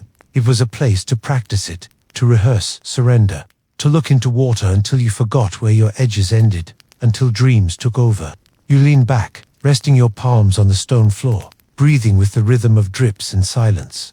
The pool waits, vast and patient, reflecting nothing and everything. And then, like a whisper, you hear something faint, just at the edge of hearing, a sigh, not your own, not water, something deeper, threaded into the stone itself. You freeze, listening, but the sound fades. The chamber returns to silence. Still, you can't shake the sense that the god stirs.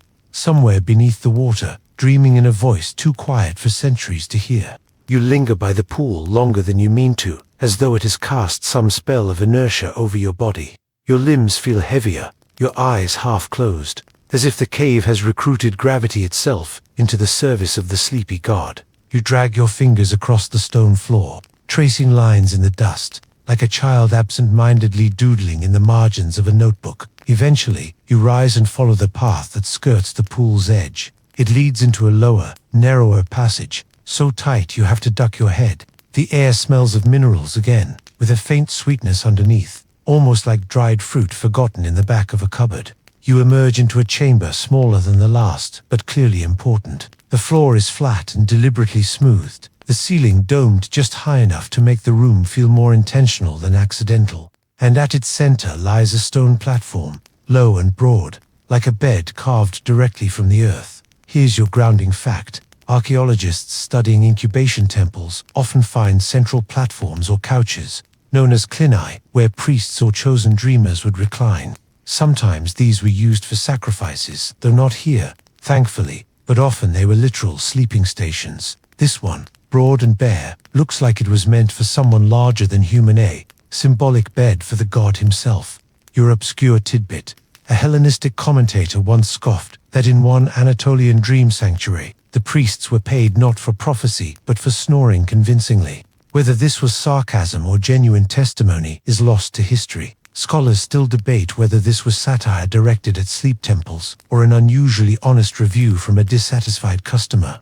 Either way, it makes you picture a priest rehearsing his snores to sound extra divine. You approach the platform slowly.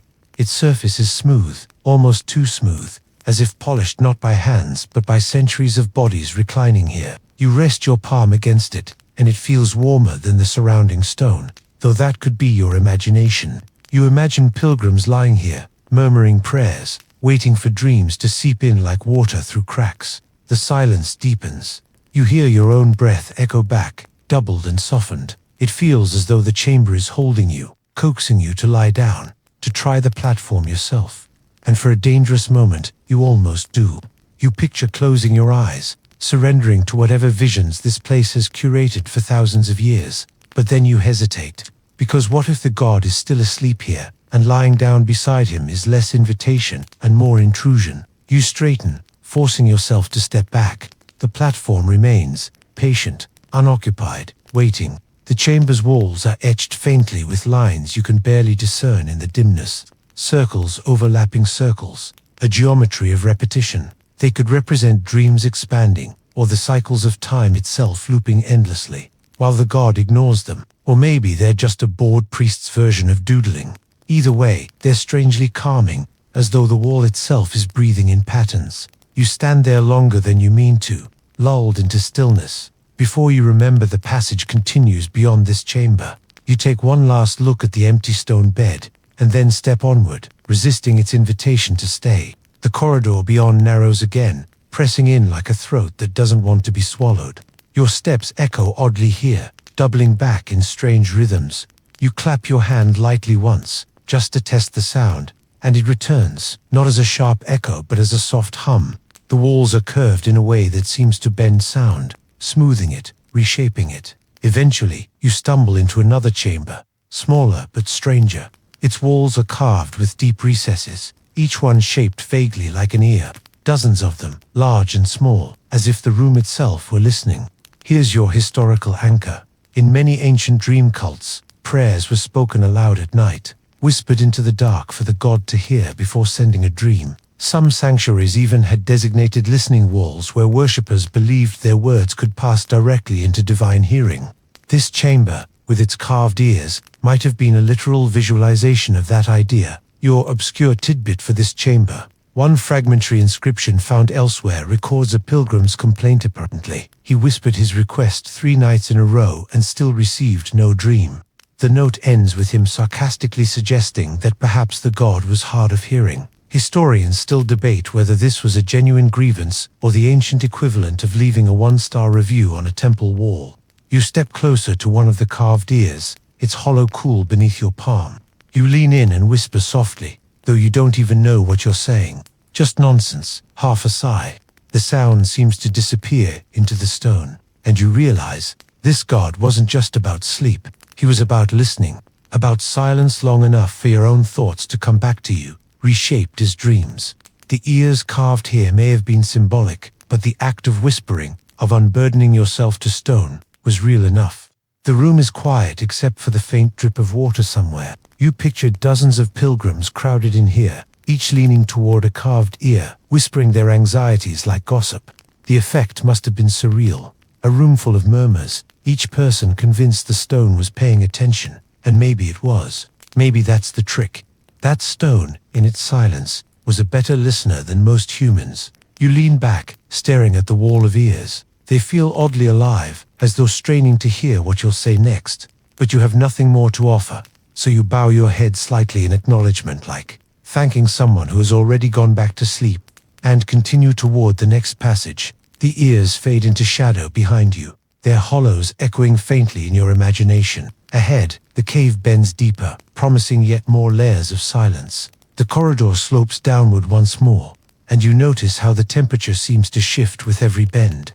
It's cooler here, almost damp, the kind of chill that seeps through sandals and makes you think of cellars and forgotten barrels of wine. Your footsteps echo faintly, then are swallowed whole by the earth, as though the cave has decided sound is a privilege, not a guarantee. The passage soon opens into a chamber unlike the others. This one feels irregular, jagged, as though it wasn't fully carved but rather coaxed from a natural fissure. Stalactites drip from the ceiling, thin and brittle like icicles. They catch faint moisture, gleaming in what little light filters in. The chamber is smaller, intimate, less ceremonial, and more secret. At the far side, you notice carvings scratched directly onto the stalactites themselves. Symbols, faint spirals, and in one case, a crude face with closed eyes. Someone, centuries ago, clearly got bored waiting for dreams to arrive. Here's your grounding fact. In certain Anatolian cults, stalactites and stalagmites were considered the earth's breath, physical evidence that the cave was alive. Water dripping through them was sacred, thought to carry messages from underground spirits. Worshippers sometimes drank it, believing it to be infused with divine calm. And your obscure tidbit. One Roman-era visitor left a note complaining that the water from these formations tasted like rusty sandals. Scholars still debate whether this was exaggeration, poor geology, or just a man who had accidentally licked the wrong rock. Either way, you resist the urge to test the flavor yourself. You crouch near a trickling stalactite, watching droplets form, quiver, and fall. Each drop feels impossibly slow, like time itself has slowed in here. You imagine ancient pilgrims doing the same, staring at water until their minds blurred into a trance, the drip turning into a lullaby. The chamber hums with stillness, so much that you almost feel guilty shifting your weight. You lean against the wall, eyes half closing, listening. The god, you think, must have liked these small, private spaces as much as the grand ceremonial halls. Sleep is personal. After all, it doesn't always need an audience. You move quietly toward the exit, though the chamber seems reluctant to let you go. The drip of water follows you into the next passage, echoing faintly, as though tugging at your heel. The corridor bends again, and suddenly the air feels warmer, lighter, as though you've crossed into a pocket of the earth that breathes differently. The walls widen into a larger chamber, but this one is unlike any you've seen yet. Instead of carvings or niches, the walls are painted. The pigments are faint now, rubbed nearly invisible by centuries of dampness and dust, but the outlines remain. Figures reclining, stretched on couches, their heads pillowed, eyes closed, dozens of them. A mural of sleepers.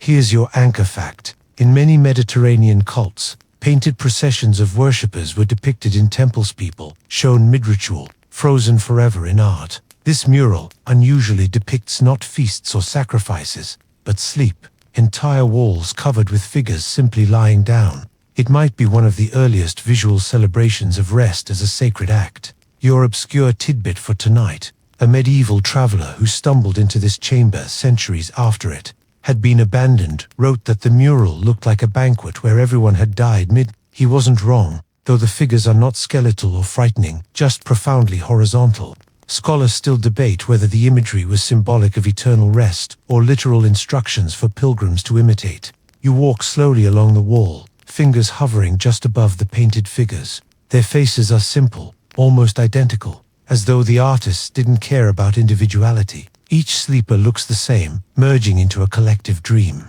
You wonder how pilgrims felt walking into this room, seeing themselves reflected, reduced to one posture, reclining, eyes shut. The chamber itself encourages it. The floor is flat, wide, smooth, as though designed for dozens of people to lie down together. You imagine it, full bodies stretched out in parallel, cloaks pulled tight, the air thick with breath, and the faint creak of shifting limbs. Priests walking softly among them, whispering, maybe sprinkling water from the sacred pool.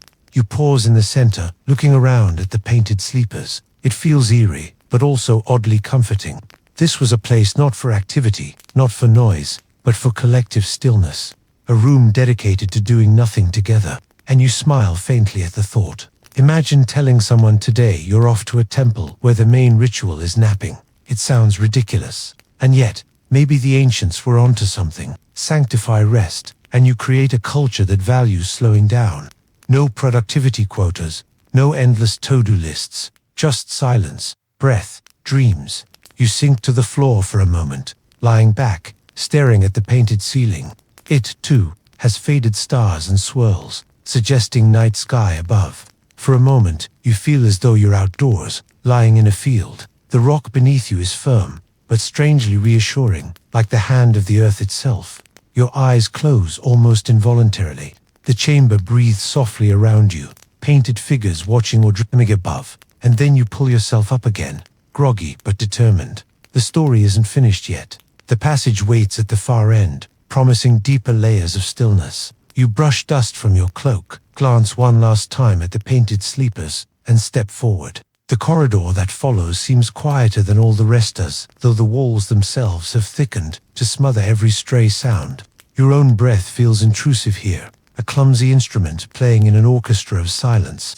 The floor dips, then rises, forcing your steps into an irregular rhythm, like walking inside someone else's dream. Eventually, the path widens into a tall, narrow chamber. Unlike the others, this one feels austere. No murals, no niches, no offerings, just sheer stone walls rising up and up until the ceiling disappears into shadow. At the center lies a single pillar, cut from the same rock, square and unadorned. It isn't tall, barely up to your chest, but it radiates presence. A marker, a reminder. Here's your grounding fact. Many Anatolian sanctuaries included simple stone pillars, known as bedels, which were believed to house or represent the god directly. Unlike the ornate statues of Greece or Rome, these pillars were deliberately minimal, less idle, more anchor. Worshippers circled them, touched them, whispered into them, treating them as points of contact between worlds. Tonight, as obscure tidbit, one account from a late Roman traveler complains that the sleepstone of this sanctuary felt uncomfortably damp, which apparently ruined his sandals. Scholars still debate whether this was divine condensation, an underground spring, or just the unfortunate reality of caves. Either way, the complaint reads suspiciously like a bad Airbnb review. You approach the pillar, hesitating at the edge of its shadow. It stands alone, unassuming, yet the chamber seems built entirely around it. You reach out and press your palm against it. The surface is cool, faintly slick, as though it has been touched by countless hands before yours. For a moment, the stone almost seems to hum beneath your skin. Not sound, exactly just the faintest vibration, like the purr of something immense and asleep.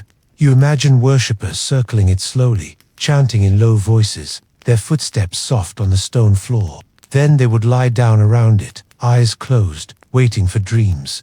The pillar at the center, unmoving, eternal, while humans cycled endlessly through generations of sleep. You lean your forehead against the stone briefly.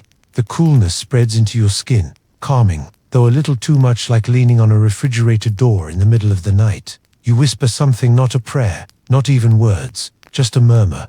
It vanishes instantly, absorbed into the hush. The pillar offers nothing in return. No thunder, no revelation, no dream, just silence. And perhaps that's the point. A God who answers with silence, who teaches through absence.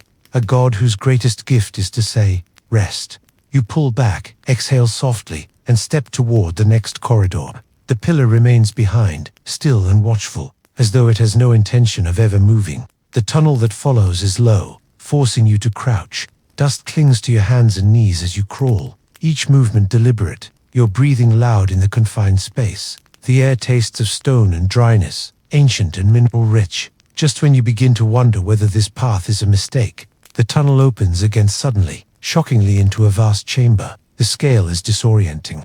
After so many cramped spaces, this room feels like a cavernous hall designed for giants. The ceiling arch is impossibly high, lost in darkness. The walls curve outward, smooth, as though polished by more than human hands.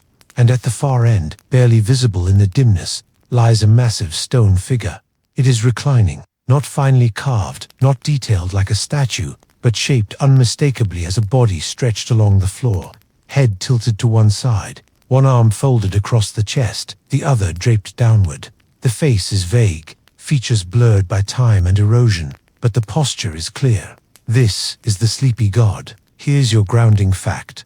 Across Anatolia, colossal reclining figures carved from stone have been found, often associated with local deities. Some scholars connect them to fertility, others to seasonal cycles. But in this sanctuary, the association with divine sleep is almost too literal. A god carved, not as ruler or warrior, but as sleeper. And your obscure tidbit, an Ottoman traveler who rediscovered this chamber centuries later, claimed the stone figure once sighed audibly at night. Whether this was imagination, acoustics, or wishful thinking remains unresolved. Historians still debate whether he genuinely believed the god breathed beneath the stone, or was simply indulging in poetic exaggeration. You stand there, staring. The figure stretches across the chamber like a landscape, so large you can't take it all in at once. The stillness is overwhelming. You half expect the chest to rise, the stone arm to twitch, but of course, it does not. The god sleeps on, unbothered by centuries, unmoved by your presence. You step closer, your footsteps faint against the vastness. The figure's head towers above you, though its features are barely discernible. You imagine pilgrims lying at its base, their tiny bodies clustered like children around a parent's bed, whispering prayers, closing their eyes, trying to synchronize their breath with the slow rhythm of imagined divine slumber. The chamber hums faintly with acoustics, your breath, your shifting weight, all magnified and softened at once. It feels as though the stone body itself is resonating, a tuning fork for silence. You lay your hand gently against the base of the god's stone arm. The surface is rough, cool, unyielding. But in the hush, you imagine you feel something beneath it, a depth, a patience. The possibility that beneath all this stone, something stirs.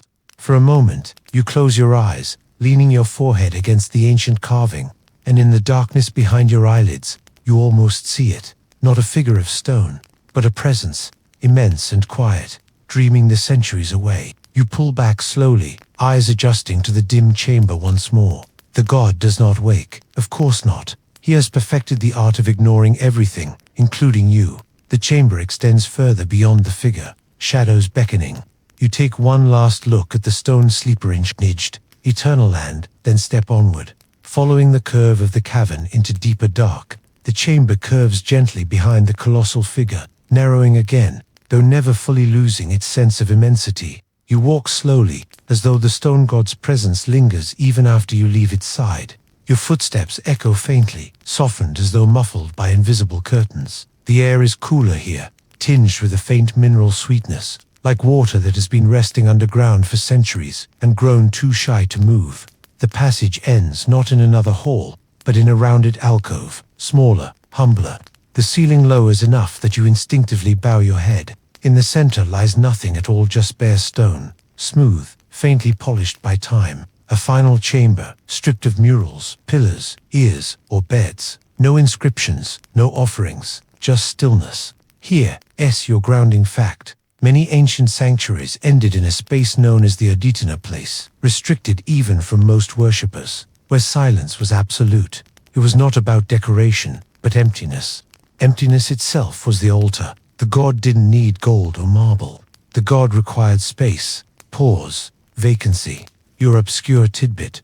A 10th century monk who stumbled on this site wrote that locals believed the god sleeps so deeply that time itself forgets to pass here. He then complained that his candle wouldn't stay lit in the chamber. Historians still debate whether drafts, dampness, or divine mischief were to blame. You stand there quietly, letting the emptiness seep into you. The chamber feels almost kind an invitation to set down your thoughts, your worries, your running lists. You close your eyes and breathe slowly, matching the rhythm of the cave's silence. And then you realize, this is the ending. Not dramatic, not thunderous, just stillness. The sleepy god does not rise, does not speak, does not send visions in fireworks. He remains asleep, and that is the entire point. The story is not about waking him. The story is about realizing that sleep, itself quiet, surrender, pause, was sacred all along. You sit on the bare stone floor, folding your legs beneath you. The silence presses gently against your skin, and the chamber begins to feel less like stone and more like a blanket. Warm, heavy, inevitable. Perhaps you hear a sigh, deep in the rock, or perhaps it is only your own breath slipping back to you. Perhaps the god stirs faintly, not to wake but to turn over, murmuring across centuries. Or perhaps not. Historians will argue forever. You only know the stillness. And as you sit there, you feel your own body soften, your eyelids heavy. You imagine all the pilgrims before you, lying here in the same hush, waiting for dreams to carry them somewhere quieter still. The god never wakes. But maybe you don't need him to. The air is heavy, but in the most comforting way warm, like someone has left a bread oven door cracked open and faintly scented with honeyed reeds from the river. You squint in the sun, but it doesn't matter, because you're not expected to do much of anything today. Work, after all, is for other people's stone haulers, scribes with cramping wrists, guards pretending not to nap at their posts. You, for now, are drifting into the languid rhythm of ancient Egypt. A place where even the gods seem to agree that resting was a respectable hobby. The Nile shimmers at your side, its steady currents whispering like a lullaby, and the reeds bend slowly, obediently, as if bowing to the idea that everyone should probably just take it easy. The village hums at its own pace, somewhere between sluggish and immovable. A donkey brays, then stops, perhaps realizing even noise requires too much energy under the midday sun. And you probably won't make it through this day without falling asleep in public. Above you, the sun hangs as an unrelenting gold disk. Egyptians called it Ra, the divine ruler of the skies. But right now it feels more like a bossy manager, hovering over your shoulder, insisting you sweat through your linen. Fortunately, linen is all you wear. It clings lightly, nearly translucent, and feels more like a polite suggestion of clothing than an actual outfit. You shuffle to the shade of a mud brick wall, noticing how the plaster flakes like soft pastry at the edges. Here's your first fact to anchor the dream. Ancient Egyptians structured their daily life around the river cycle. Work began early in the cool dawn, halted during the furnace of noon, and resumed only when shadows grew long again, which means by cultural designer, officially licensed to collapse into an afternoon nap. Yes, sanctioned laziness, as old as the pyramids themselves. You notice people nearby stretching out under awnings, reclining against woven mats, and curling onto reed pallets. Nobody hides their drowsiness, because why would they?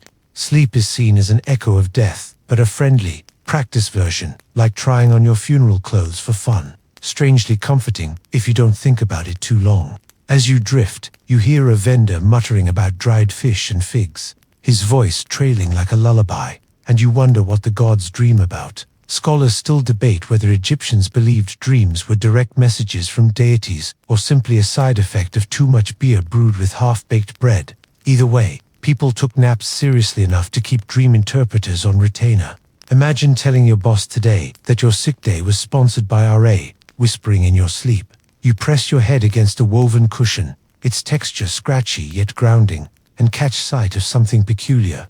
A neighbor, determined to nap in luxury, has smeared his pillow with a bit of perfumed oil. The scent of lotus drifts toward you, sweet, musky, distracting, a fun tidbit. Lotus flowers weren't just decoration. They were believed to have mild sedative effects, making them the ancient equivalent of lavender essential oils.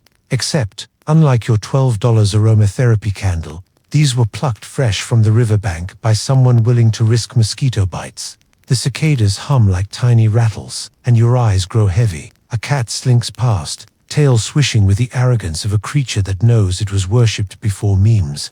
And as the heat wraps you tighter, the edges of the world blur.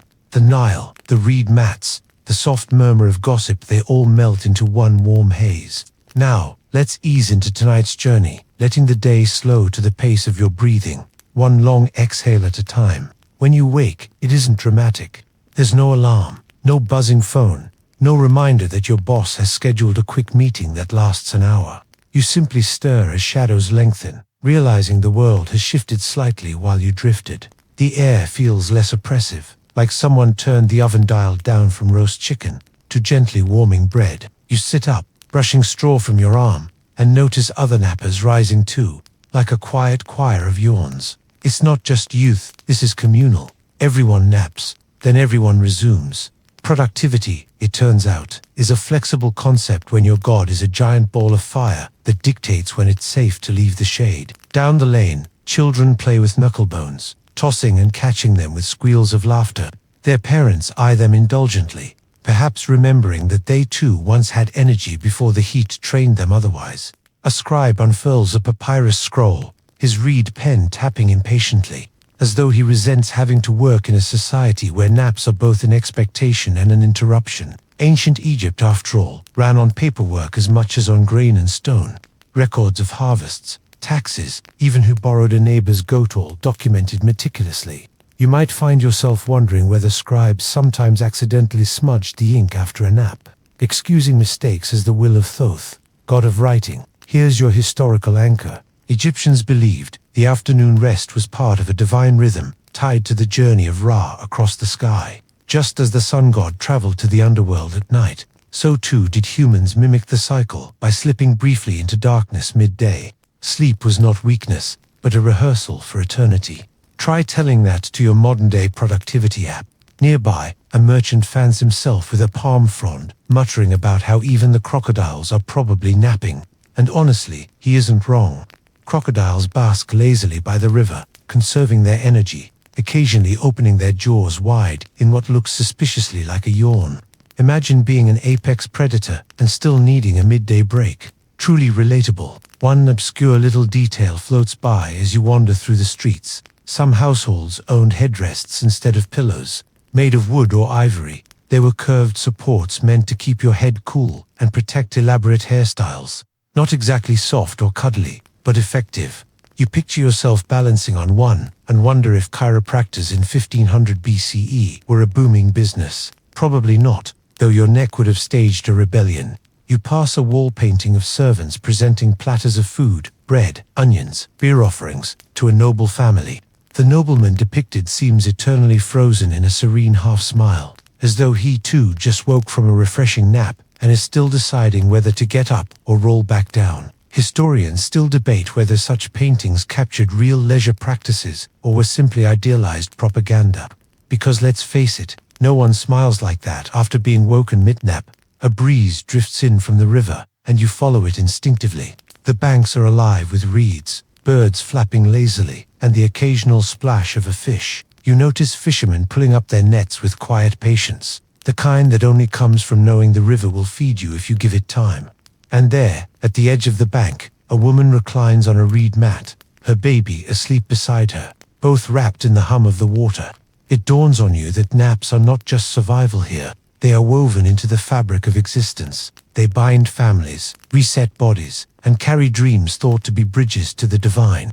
A nap is never wasted, just another offering to the slow pulse of life, in a land where time itself seems to lounge. As the light shifts toward gold, you lean back against a wall, the mud still warm from the day. A neighbor greets you with a half-smile that says, without words, "Yes, we all gave in to the nap, didn't we?" And you realize you are exactly where you should be, neither rushing nor resisting, but simply folding into the rhythm of the Nile's eternal afternoon. The evening stirs awake like a cat, stretching slow, elegant, and only mildly interested in you. Shadows deepen, painting the mud brick homes in soft strokes of purple and ochre. The air smells faintly of roasted barley and grilled fish, drifting from small hearths where families begin their modest feasts. You walk through the lane as though you've been dropped into a painting, each figure etched in amber light.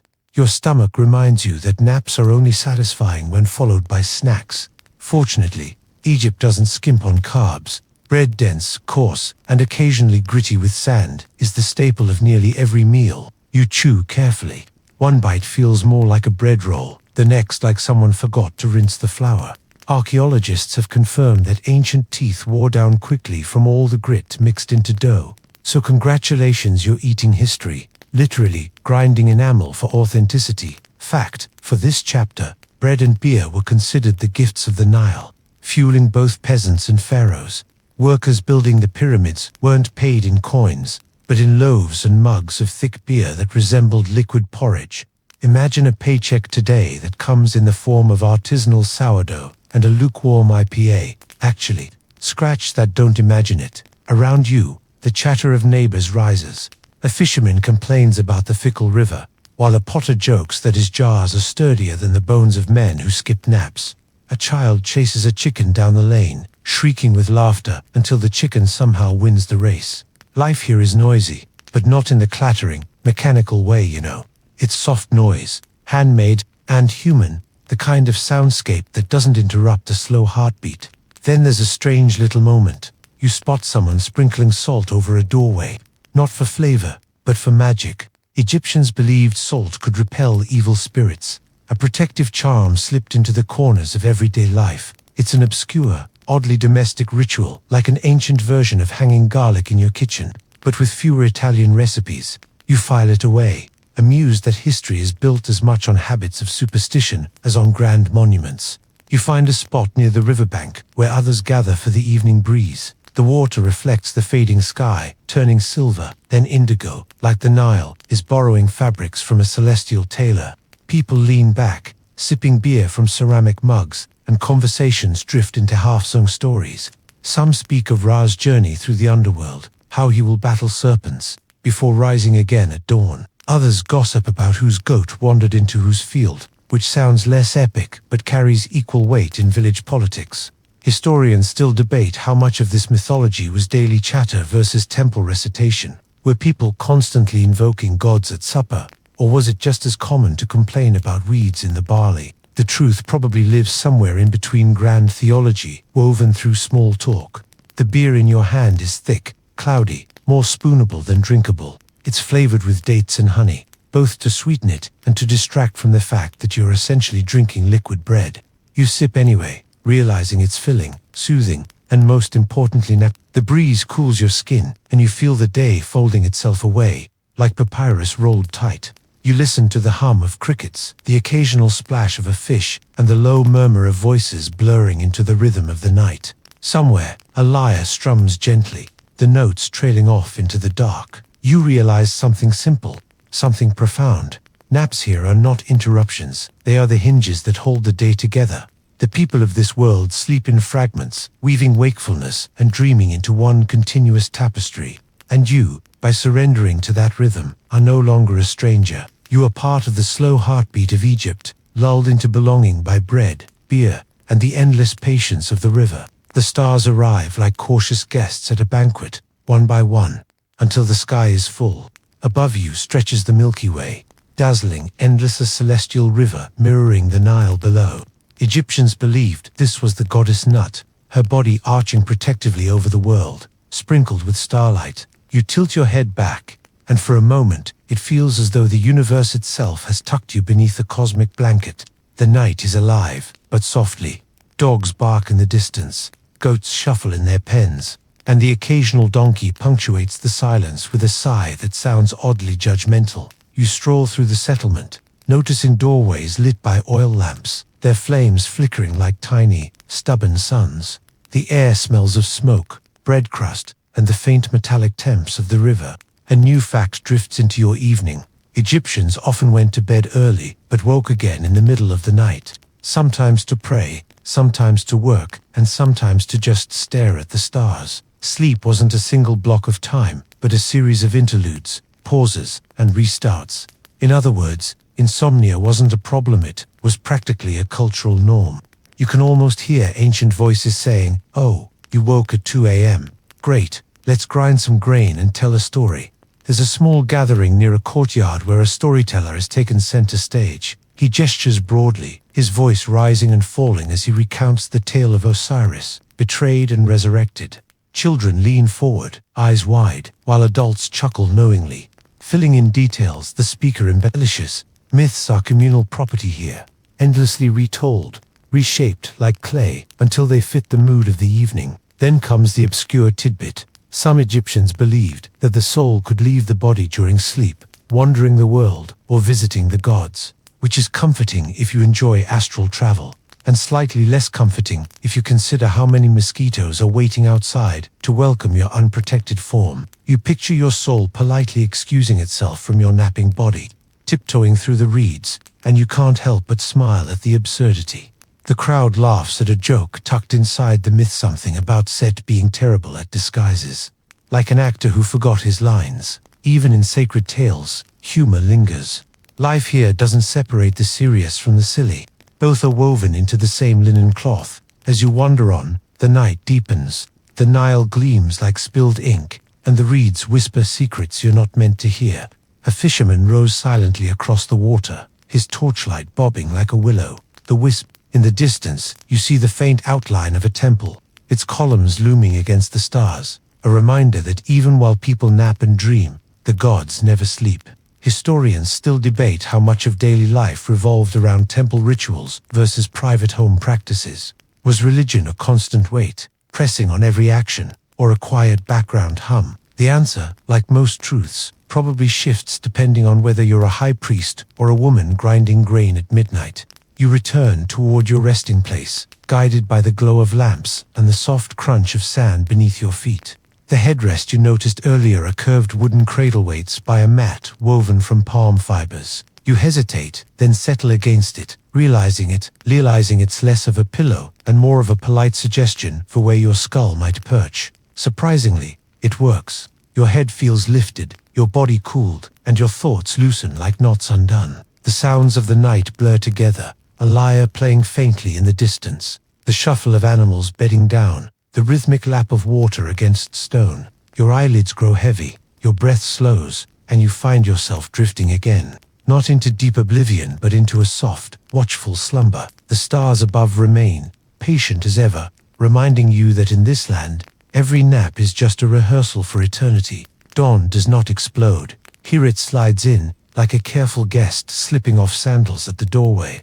The first light pours over the desert in shades of apricot and rose, softening everything it touches. You stir awake, though not because anyone demanded it. No rooster shrieked, no alarm blinked. The Nile's murmuring, paired with the distant shuffle of feet beginning the day, is enough. You sit up slowly, as though your bones themselves have joined the slow rhythm of this land. The village is already alive with quiet industry. Women kneel beside grinding stones, turning barley into flour with emotion so practiced it seems hypnotic. The rasp of stone on grain is steady, soothing an accidental percussion track for the waking world. Men led donkeys laden with baskets toward the fields, the animals braying in tones that suggest they would have preferred another nap. Thank you very much. Here is your anchor. Ancient Egyptians divided the day into 12 hours of daylight and 12 hours of night, though the hours stretched or shrank with the seasons. Time itself bent with the sun, not with the tyranny of a clock, which means right now, in the cool hush of morning, you are in one of the long hours drawn out, unhurried, a generous canvas for small tasks. You stretch, and a cat striped, sleek, scandalously confident brushes against your leg before trotting off toward a kitchen fire. Cats are everywhere, weaving between people as if the streets were theirs, which, in fairness, they are. An obscure tidbit: Egyptians sometimes shaved their eyebrows in mourning when a household cat died. That's devotion, or at least a very fashionable grief. The smell of baking bread drifts through the air, thick and earthy.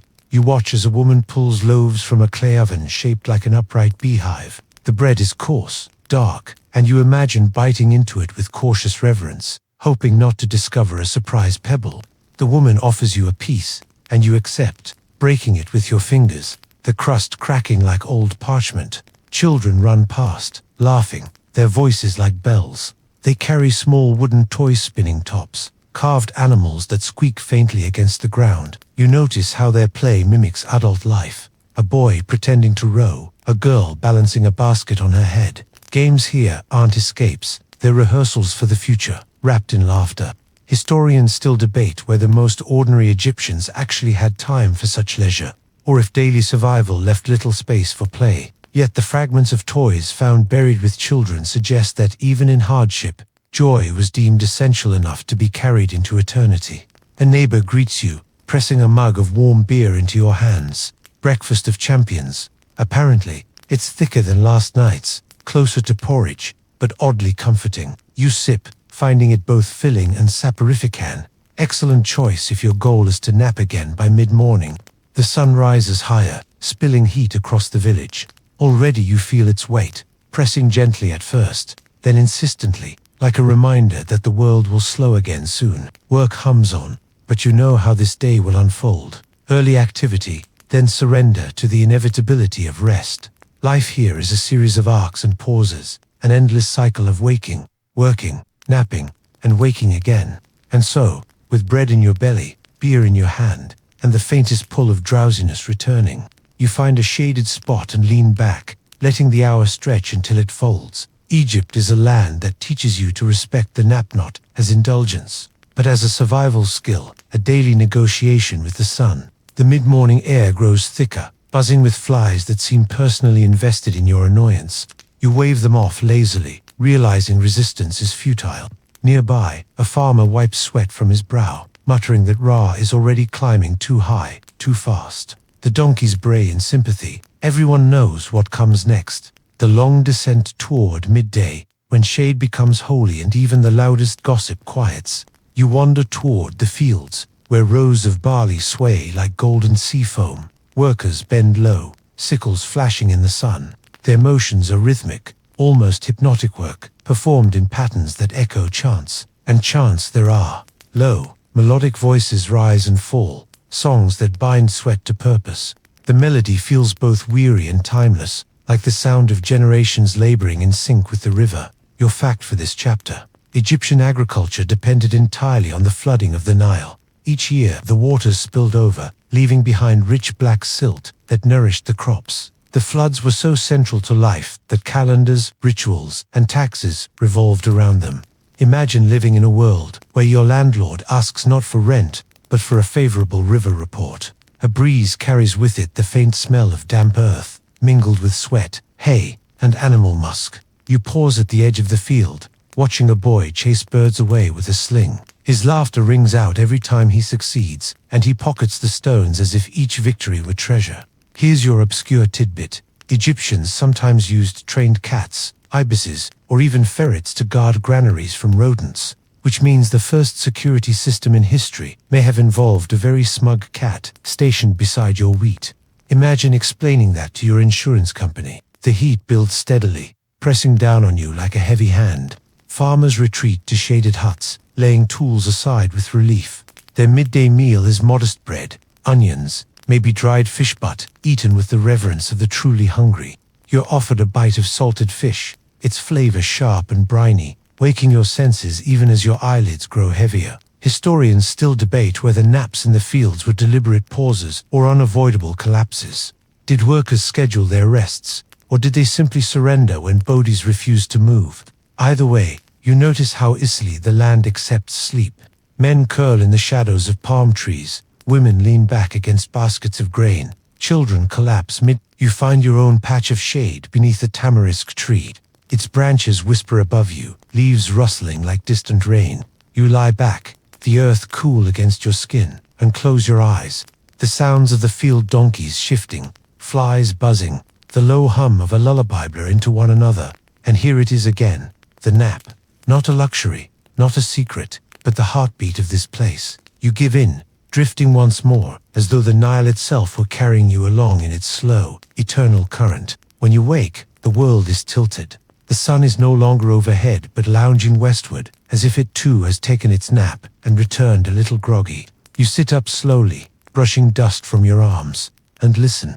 The field is alive again, sickles ringing against stalks, baskets rustling, laughter breaking open like small firecrackers. Work resumes not with urgency, but with the calm acceptance that some things take as long as they take. Your throat is dry, and so you join others at a water jar, lifting a ladle of cool Nile water to your lips. The jar itself is porous clay, and you notice droplets clinging to its surface. The water inside stays surprisingly chilled, an ancient miracle of evaporation. A clever fact: Egyptians designed jars with unglazed surfaces, precisely so heat would pull moisture outward, cooling the contents. The first refrigerator was, apparently, a pot that sweated more than you do. You walk through rows of barley, golden and whispering, and see oxen trudging slowly as they thresh. Dust hangs in the air like pale mist, and for a moment you imagine the whole harvest is simply smoke rising to feed the gods. A boy hands you a piece of reed flute and grins, urging you to try.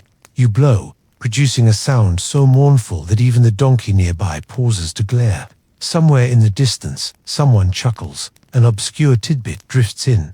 Egyptian workers often flavored their beer with herbs like chamomile or coriander, both to sweeten it and, conveniently, to soothe the stomach after long days in the sun. In other words, your afternoon brew doubled as both hydration and medicine.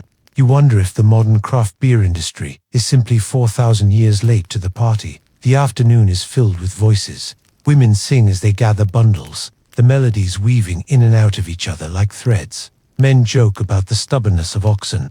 Children dart through fields, pretending to be hunters, their sticks spears and their shadows warriors. Life hums in the same rhythm as the harvest, slow, repetitive, but strangely comforting. Historians still debate whether these communal harvests were joyful gatherings or grueling obligations, or the songs acts of celebration or desperate attempts to distract from aching backs. You decide the truth might be both. Human beings, after all, are excellent at turning necessity into ritual, and ritual into something resembling joy. The sun dips lower, casting the fields in gold. You step back toward the village, passing mud brick walls glowing like warm bread crust. A neighbor waves, offering you a piece of roasted onion wrapped in bread. You bite in, the sweetness surprising you, earthy and satisfying. Simple food, yet eaten in the twilight. It feels like a feast. As you walk, you realize how naps, meals, and work have folded seamlessly into one another. Nothing here is rushed. Everything is an interlude in a larger rhythm. You feel lighter, as though the day has moved around you instead of through you. The Nile gleams ahead, waiting to welcome the evening. The evening arrives in shades of amber and smoke. Cooking fires flicker, and the air fills with the fragrance of lentils stewing, garlic roasting, and flatbreads puffing in clay ovens. You follow your nose, drifting through narrow lanes where families gather to eat beneath the cooling sky. Here's your fact. Meals in ancient Egypt were often communal, shared among households or extended families. Eating was not merely sustenance, but an affirmation of belonging. Bread, beer, onions, and fish formed the staples, with fruits and honey appearing when fortune was kind. Banquets for the wealthy added goose, beef, and wine. But in daily life, simplicity ruled. You join a circle of neighbors seated on reed mats, their laughter carrying like sparks into the night. A jug of beer is passed, mugs filled and emptied, hands gesturing animatedly as stories unfold. A boy mimics a crocodile, snapping his arms together while others howl with laughter. Someone teases the potter about his lopsided jars. He retorts that at least his pots don't leak dreams like the storyteller's mouth. An obscure tidbit: Egyptians sometimes used onions as offerings to the gods, believing their layered form symbolized eternity. Which means the onion in your hand is not just a vegetable, it's a spiritual metaphor you can chew. Try telling that to your modern salad. The stars emerge overhead, sharper now, scattered like spilled grain across the velvet sky. You glance upward, and a neighbor notices, murmuring a prayer to Nut, the goddess who cradles the heavens. Children point out constellations, naming them after animals they know: the ox, the goose, the crocodile. The night sky here is not distant. It is as familiar as the riverbank. Historians still debate how much of astronomy was known by ordinary Egyptians. Were constellations common knowledge, or the domain of priests? Yet looking at the way these children named the stars with ease, you suspect that the heavens were never just the property of scholars. They belong to everyone with eyes and a story. Someone plucks a lyre, and the group begins to sing softly, voices weaving together in a melody that feels older than time. You close your eyes, letting the sound wash over you. The beer warms your belly, the food fills your limbs with heaviness, and the rhythm of the music lulls you toward drowsiness. A cat curls at your side, purring like a tiny drum. The fire crackles, sparks floating upward like miniature stars joining the sky. And once again, you feel it, the irresistible tug of rest. Here, surrounded by laughter and song, with the Nile breathing steadily in the dark, you lean back, letting the world blur into haze. The nap takes you quietly, a soft thief, stealing only your wakefulness, leaving you richer in dreams. You surface from sleep, as if from the Nile itself, slowly, reluctantly, your mind dripping with dream. The night is deep now, velvet dark, and the fires have burned to embers. Most of the village has settled into quiet. The laughter has ebbed, the singing has faded, and the only voices belong to crickets and the occasional donkey making its existential complaints. You notice that even in this stillness, life lingers. A woman carries water jars balanced on her shoulders, moving with a sway that keeps the liquid steady. A guard, perhaps more decorative than necessary, paces the street with a spear in hand, though his yawns give away the futility of vigilance. The air is cooler now, almost sweet, and you breathe it in like a long drink. Here's your fact. Many Egyptians slept outdoors in the summer months, on rooftops or courtyards, to escape the trapped heat inside mud-brick homes. Beds were simple woven mats, red pallets, or just sand smoothed flat. The stars themselves became a ceiling. The goddess Nut stretched out above every sleeper. Imagine trading your mattress for the Milky Way. It's the kind of bargain even insomniacs might accept. You climb a short staircase to a rooftop, where a family has spread mats for the night. The scent of cooling bread lingers, mingled with the faint perfume of lotus oil. Children curl like kittens beside their mother, one clutching a carved wooden doll. A cat prowls the roof edge, tail high, ruler of this night kingdom. Your obscure tidbit. Fleas and bedbugs were a very real nuisance in ancient Egypt, leading some to shave body hair completely and rely on oils to deter pests. Priests were especially fastidious about shaving even eyebrows. So while you lie on this mat, gazing at the stars, you can thank the heavens you're not battling fleas with your unshaven calves. The sky is overwhelming in its brightness. Stars scatter across it in a profusion you rarely see now, unspoiled by artificial light. You pick out Orion, or what the Egyptians might have seen as Osiris, forever in the heavens. A neighbor murmurs that the souls of the dead sail among the stars, carried by Ra's boat as he journeys through the underworld. You imagine them drifting peacefully, their dreams pinned in constellations. Historians still debate whether common folk engaged deeply with such cosmic theology, or if it was mostly the work of priests and astronomers. But lying here, you suspect that even the simplest farmer must have felt something when looking up at this endless sprawl of sky. Wonder, after all, is free. The rooftop air cools you, lulling your eyelids back toward heaviness. Your body shifts, finding comfort in the hard mat, and slowly, you dissolve again. Another nap, not bound to hours or schedules, but to the rhythm of breath and stars. You wake at what must be midnight, though without a clock you can't be sure. The moon hangs like a pale coin, casting silver over the rooftops and river. Around you, others stir too. Egyptians did not sleep straight through the night. Instead, they slipped in and out, waking for prayer, chores, or simply to watch the stars. Insomnia, it seems, was not an affliction but a design. You rise, stretching, and step back to the lane. The village is hushed, but not silent. A baker is already kneading dough, his hands steady even in lamplight. A priest walks slowly toward the temple, lips moving in murmured hymns. The world does not stop, it simply shifts, flowing between wakefulness and slumber, like the Nile itself. Here's your fact. The Egyptian night was often punctuated by household tasks. Women might grind grain, men might mend nets, children might whisper stories until sleep claimed them again. This segmented rhythm of sleep is closer to humanity's natural pattern than the rigid 8-hour block modern life insists upon. You pass a doorway where a family sits awake, sipping beer and telling stories in low voices. They welcome you with smiles, offering a small fig. Its sweetness bursts in your mouth, a welcome relief after the bread's grit. A child curls against her mother's lap, half asleep, but listening still. An obscure tidbit: Egyptians believed dreams could reveal truths about the future, and even kept dream manuals to interpret them. If you dreamed of a crocodile, it meant danger. If of a cat, it was good luck. If of eating bread, prosperity was near. You consider keeping your own dream journal, though you suspect yours would be full of nonsense about late buses and missed emails. The moonlight glints on the river, where fishermen cast nets in near silence. Their torches bob on the water like fallen stars. The reeds whisper in the breeze, and you feel the night is alive, not asleep, but resting with one eye open. Historians still debate how much of nocturnal life was practical necessity, and how much was spiritual observance. Was midnight labor a choice, or a ritual obligation? No matter the reason, the effect is the same. A night that breathes, pauses, and resumes, like a sleeper shifting in bed.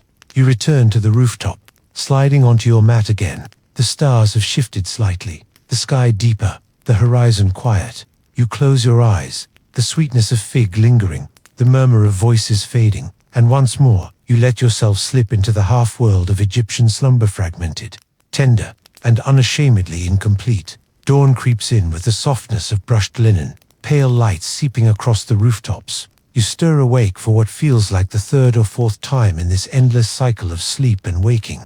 The air is cool, almost gentle, carrying the faint smell of damp clay and the sharper tang of smoke from the early Baker-S ovens. Children tumble into the lanes, still groggy, chasing chickens that protest far too loudly for this hour.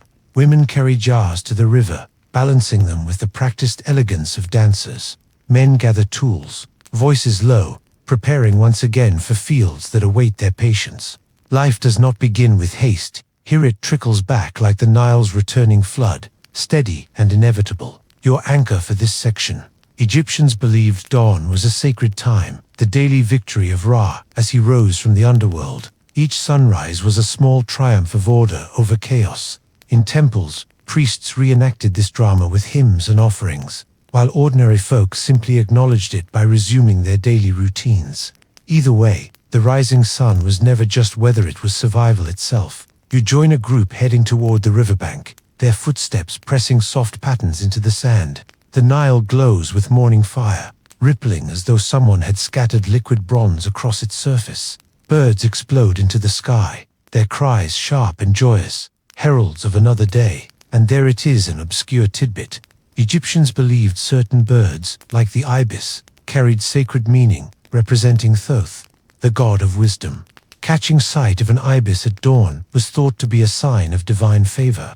You watch as one stalks along the shallows, dignified and aloof, like a scholar forced to mingle with ordinary creatures. The village hums with activity. A potter squats at his wheel, coaxing clay into a vessel while muttering about cracks.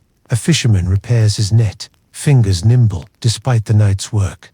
Children chase a hoop rolled along the street, laughter echoing off mud brick walls. Everyone is busy, yet no one seems hurried. Time here belongs to the sun, not to the tick of unseen clocks. Historians still debate how synchronized these daily rituals were. Did villages everywhere rise in near unison, or did rhythms vary wildly from home to home? The fragments of evidence, paintings, letters, artifacts, are too scattered to tell us. But as you stand here, the impression is clear. Life was guided less by precision, more by the steady drum of necessity. Your eyes feel heavy, though you've only just woken. The cycle is relentless: wake, work, eat, nap, repeat.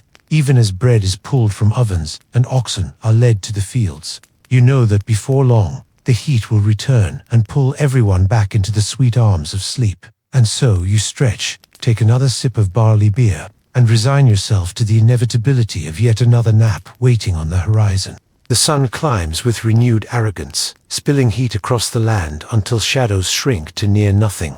You feel the sweat bead at your neck, trickling down like tiny messengers announcing that the day's productivity quota is officially over.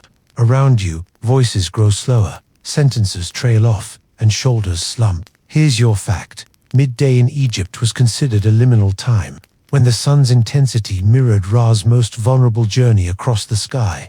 It was a moment for rest and prayer, not reckless exertion. Even the pharaoh himself, god-king that he was, would not be found plowing fields under this oppressive glare. Survival demanded surrender. You watch as neighbors drift back toward shade. Mats are spread, jars of water set nearby, pillows dabbed with lotus oil. Children resist for approximately 3 minutes before collapsing in tangled piles of limbs. Cats leap onto warm ledges, curling with smug efficiency. Even the flies, persistent tormentors, seem less enthusiastic now. Their buzz lower, slower. The obscure tidbit slides in here. Some Egyptians used small charms or amulets shaped like the god Base to ward off nightmares during naps. Base was a dwarf-like deity with a lion's mane, protector of households and children, and, apparently, patron of good dreams. You glance at a clay figurine perched on a shelf, its wide grin both reassuring and slightly unnerving. A breeze drifts across the village, carrying with it the scent of herbs, maybe chamomile or fenugreek, steeped in jars to cool the stomach. Someone hums softly, a lullaby without words, and the melody folds itself into the stillness. You stretch out beneath a palm, your head resting on a mat that scratches faintly, grounding you in its texture. Historians still debate whether naps were universally enjoyed, or if some resisted them in favor of constant work. Was the nap a luxury of farmers and villagers, or a ritual imposed from temples downward? The answer remains hidden, perhaps buried in sand alongside thousands of headrests and mats. What you know, however, is simple. Here and now, the nap is inevitable. The heat presses you flat, the sounds blur into one another, and your eyelids lower with a will of their own. The Nile hums in the distance, a liquid lullaby, and the entire village seems to breathe in sync, one long exhale of surrender. And so, once more, you give in sleeping, not because you are lazy, but because the land itself commands it. When you wake, it is to the hush of an afternoon painted in gold. The light has softened, shadows stretching like long fingers across the sand. The world feels washed and quiet, as though the sun itself has tired of its boasting. You sit up slowly, blinking, your limbs weighted but loose, like clay softening in water. Around you, the village rouses in stages. Children emerge first, tumbling back into play, as if their dreams had refilled their pockets with energy. Adults follow, slower, rubbing eyes, adjusting linen tunics. A donkey brays, indignant, as if protesting the interruption of universal silence. The whole scene feels less like waking and more like being gently unrolled back into life. Your anchor. Afternoon was the time when tasks resumed lighter work, mending nets, weaving mats, or gathering reeds along the river. Heavy labor was reserved for dawn and dusk. This portion of the day was for small, careful movements. Egyptians understood what modern life resists. Energy is a resource, not an obligation. You wander toward the riverbank. The Nile gleams calmer now, like a mirror tilted lazily against the horizon. A fisherman dips his net, patient, while his son sprawls beside him, napping again with enviable commitment. Life here is a pendulum, swinging gently between sleep and wake, always returning to rest. And there, your obscure tidbit. Egyptians sometimes trained baboons to help pick figs from trees. Records and murals suggest these clever, troublesome animals were used for harvest, though whether they were helpful or simply chaotic companions is still debated. You picture a baboon dropping figs on your head, and you decide chaotic is probably the safer bet. The air smells of crushed reeds, river mud, and faint incense drifting from a shrine nearby. You pause to watch a woman lighting a small brazier, placing dried herbs on the flame. The smoke curls upward, carrying prayers invisible to you but clear to her. Ritual here is woven into every hour, not grand spectacles but quiet gestures that anchor the day. Historians still debate whether such domestic rituals were private acts of devotion or public. Affirmations performed for neighbors. Was incense meant for the gods, or for the reassurance of the community? Either way, the effect is the same. A moment of stillness, perfumed, gentle, reminding everyone of their place in the wider rhythm. You sit on the riverbank, dipping your fingers into the water, It is cool, smooth, endless. You watch as birds skim across the surface, wings brushing ripples, each movement deliberate and calm, and you realize again how perfectly this place has synchronized itself with rest. Sleep is not stolen, here it is gifted. The sun sinks lower, painting the world in bronze. Work slows, conversations soften, and the stage is set once again for the evening. The evening meal begins with smoke curling from hearths and laughter rolling through the lanes. Families gather, mats spread wide, bowls and baskets laid in the center. Bread, onions, lentils, fish, the familiar staples appear again, humble but plentiful. The smell of garlic and cumin drifts through the air, sharper now against the cooling wind. Here's your anchor. Communal meals often doubled as rituals of gratitude. To eat together was to reaffirm life's fragile balance, the Nile's generosity, the sun's mercy, the gods' continued favor. Food was never just food. It was proof of survival. You are invited to sit, and so you do, breaking bread that still holds the warmth of the oven. Someone passes you dates, sticky and sweet, their sugar clinging to your fingers. A jug of beer makes its rounds, thick and frothy, leaving a film on the lips but a warmth in the belly. You sip, and the group bursts into another story, this one about a crocodile who learned to dance. The details are hazy, but the laughter is sharp, filling the dusk like a festival. Your obscure tidbit: onions were not only eaten but also placed in tombs, believed to ward off decay and sustain the dead in the afterlife, which means that the onion you chew now is both dinner and potential immortality insurance. Imagine a vegetable doubling as your cosmic passport. As the food dwindles, music begins.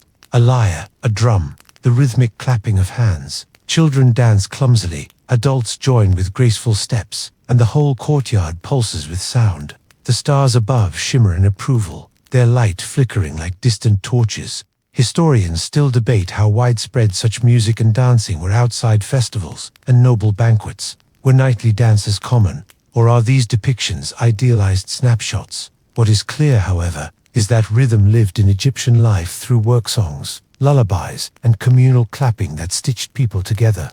The air cools further, soft against your skin, and the fire crackles low.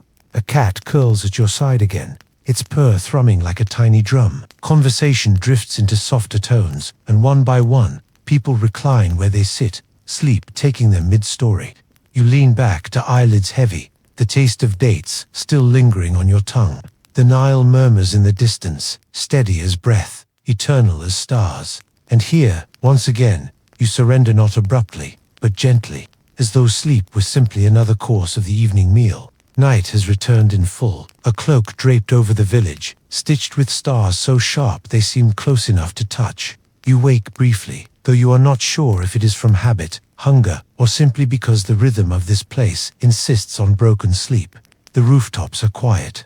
A dog barks once, then thinks better of it. The Nile glimmers, silvered and slow, a ribbon carrying dreams downstream.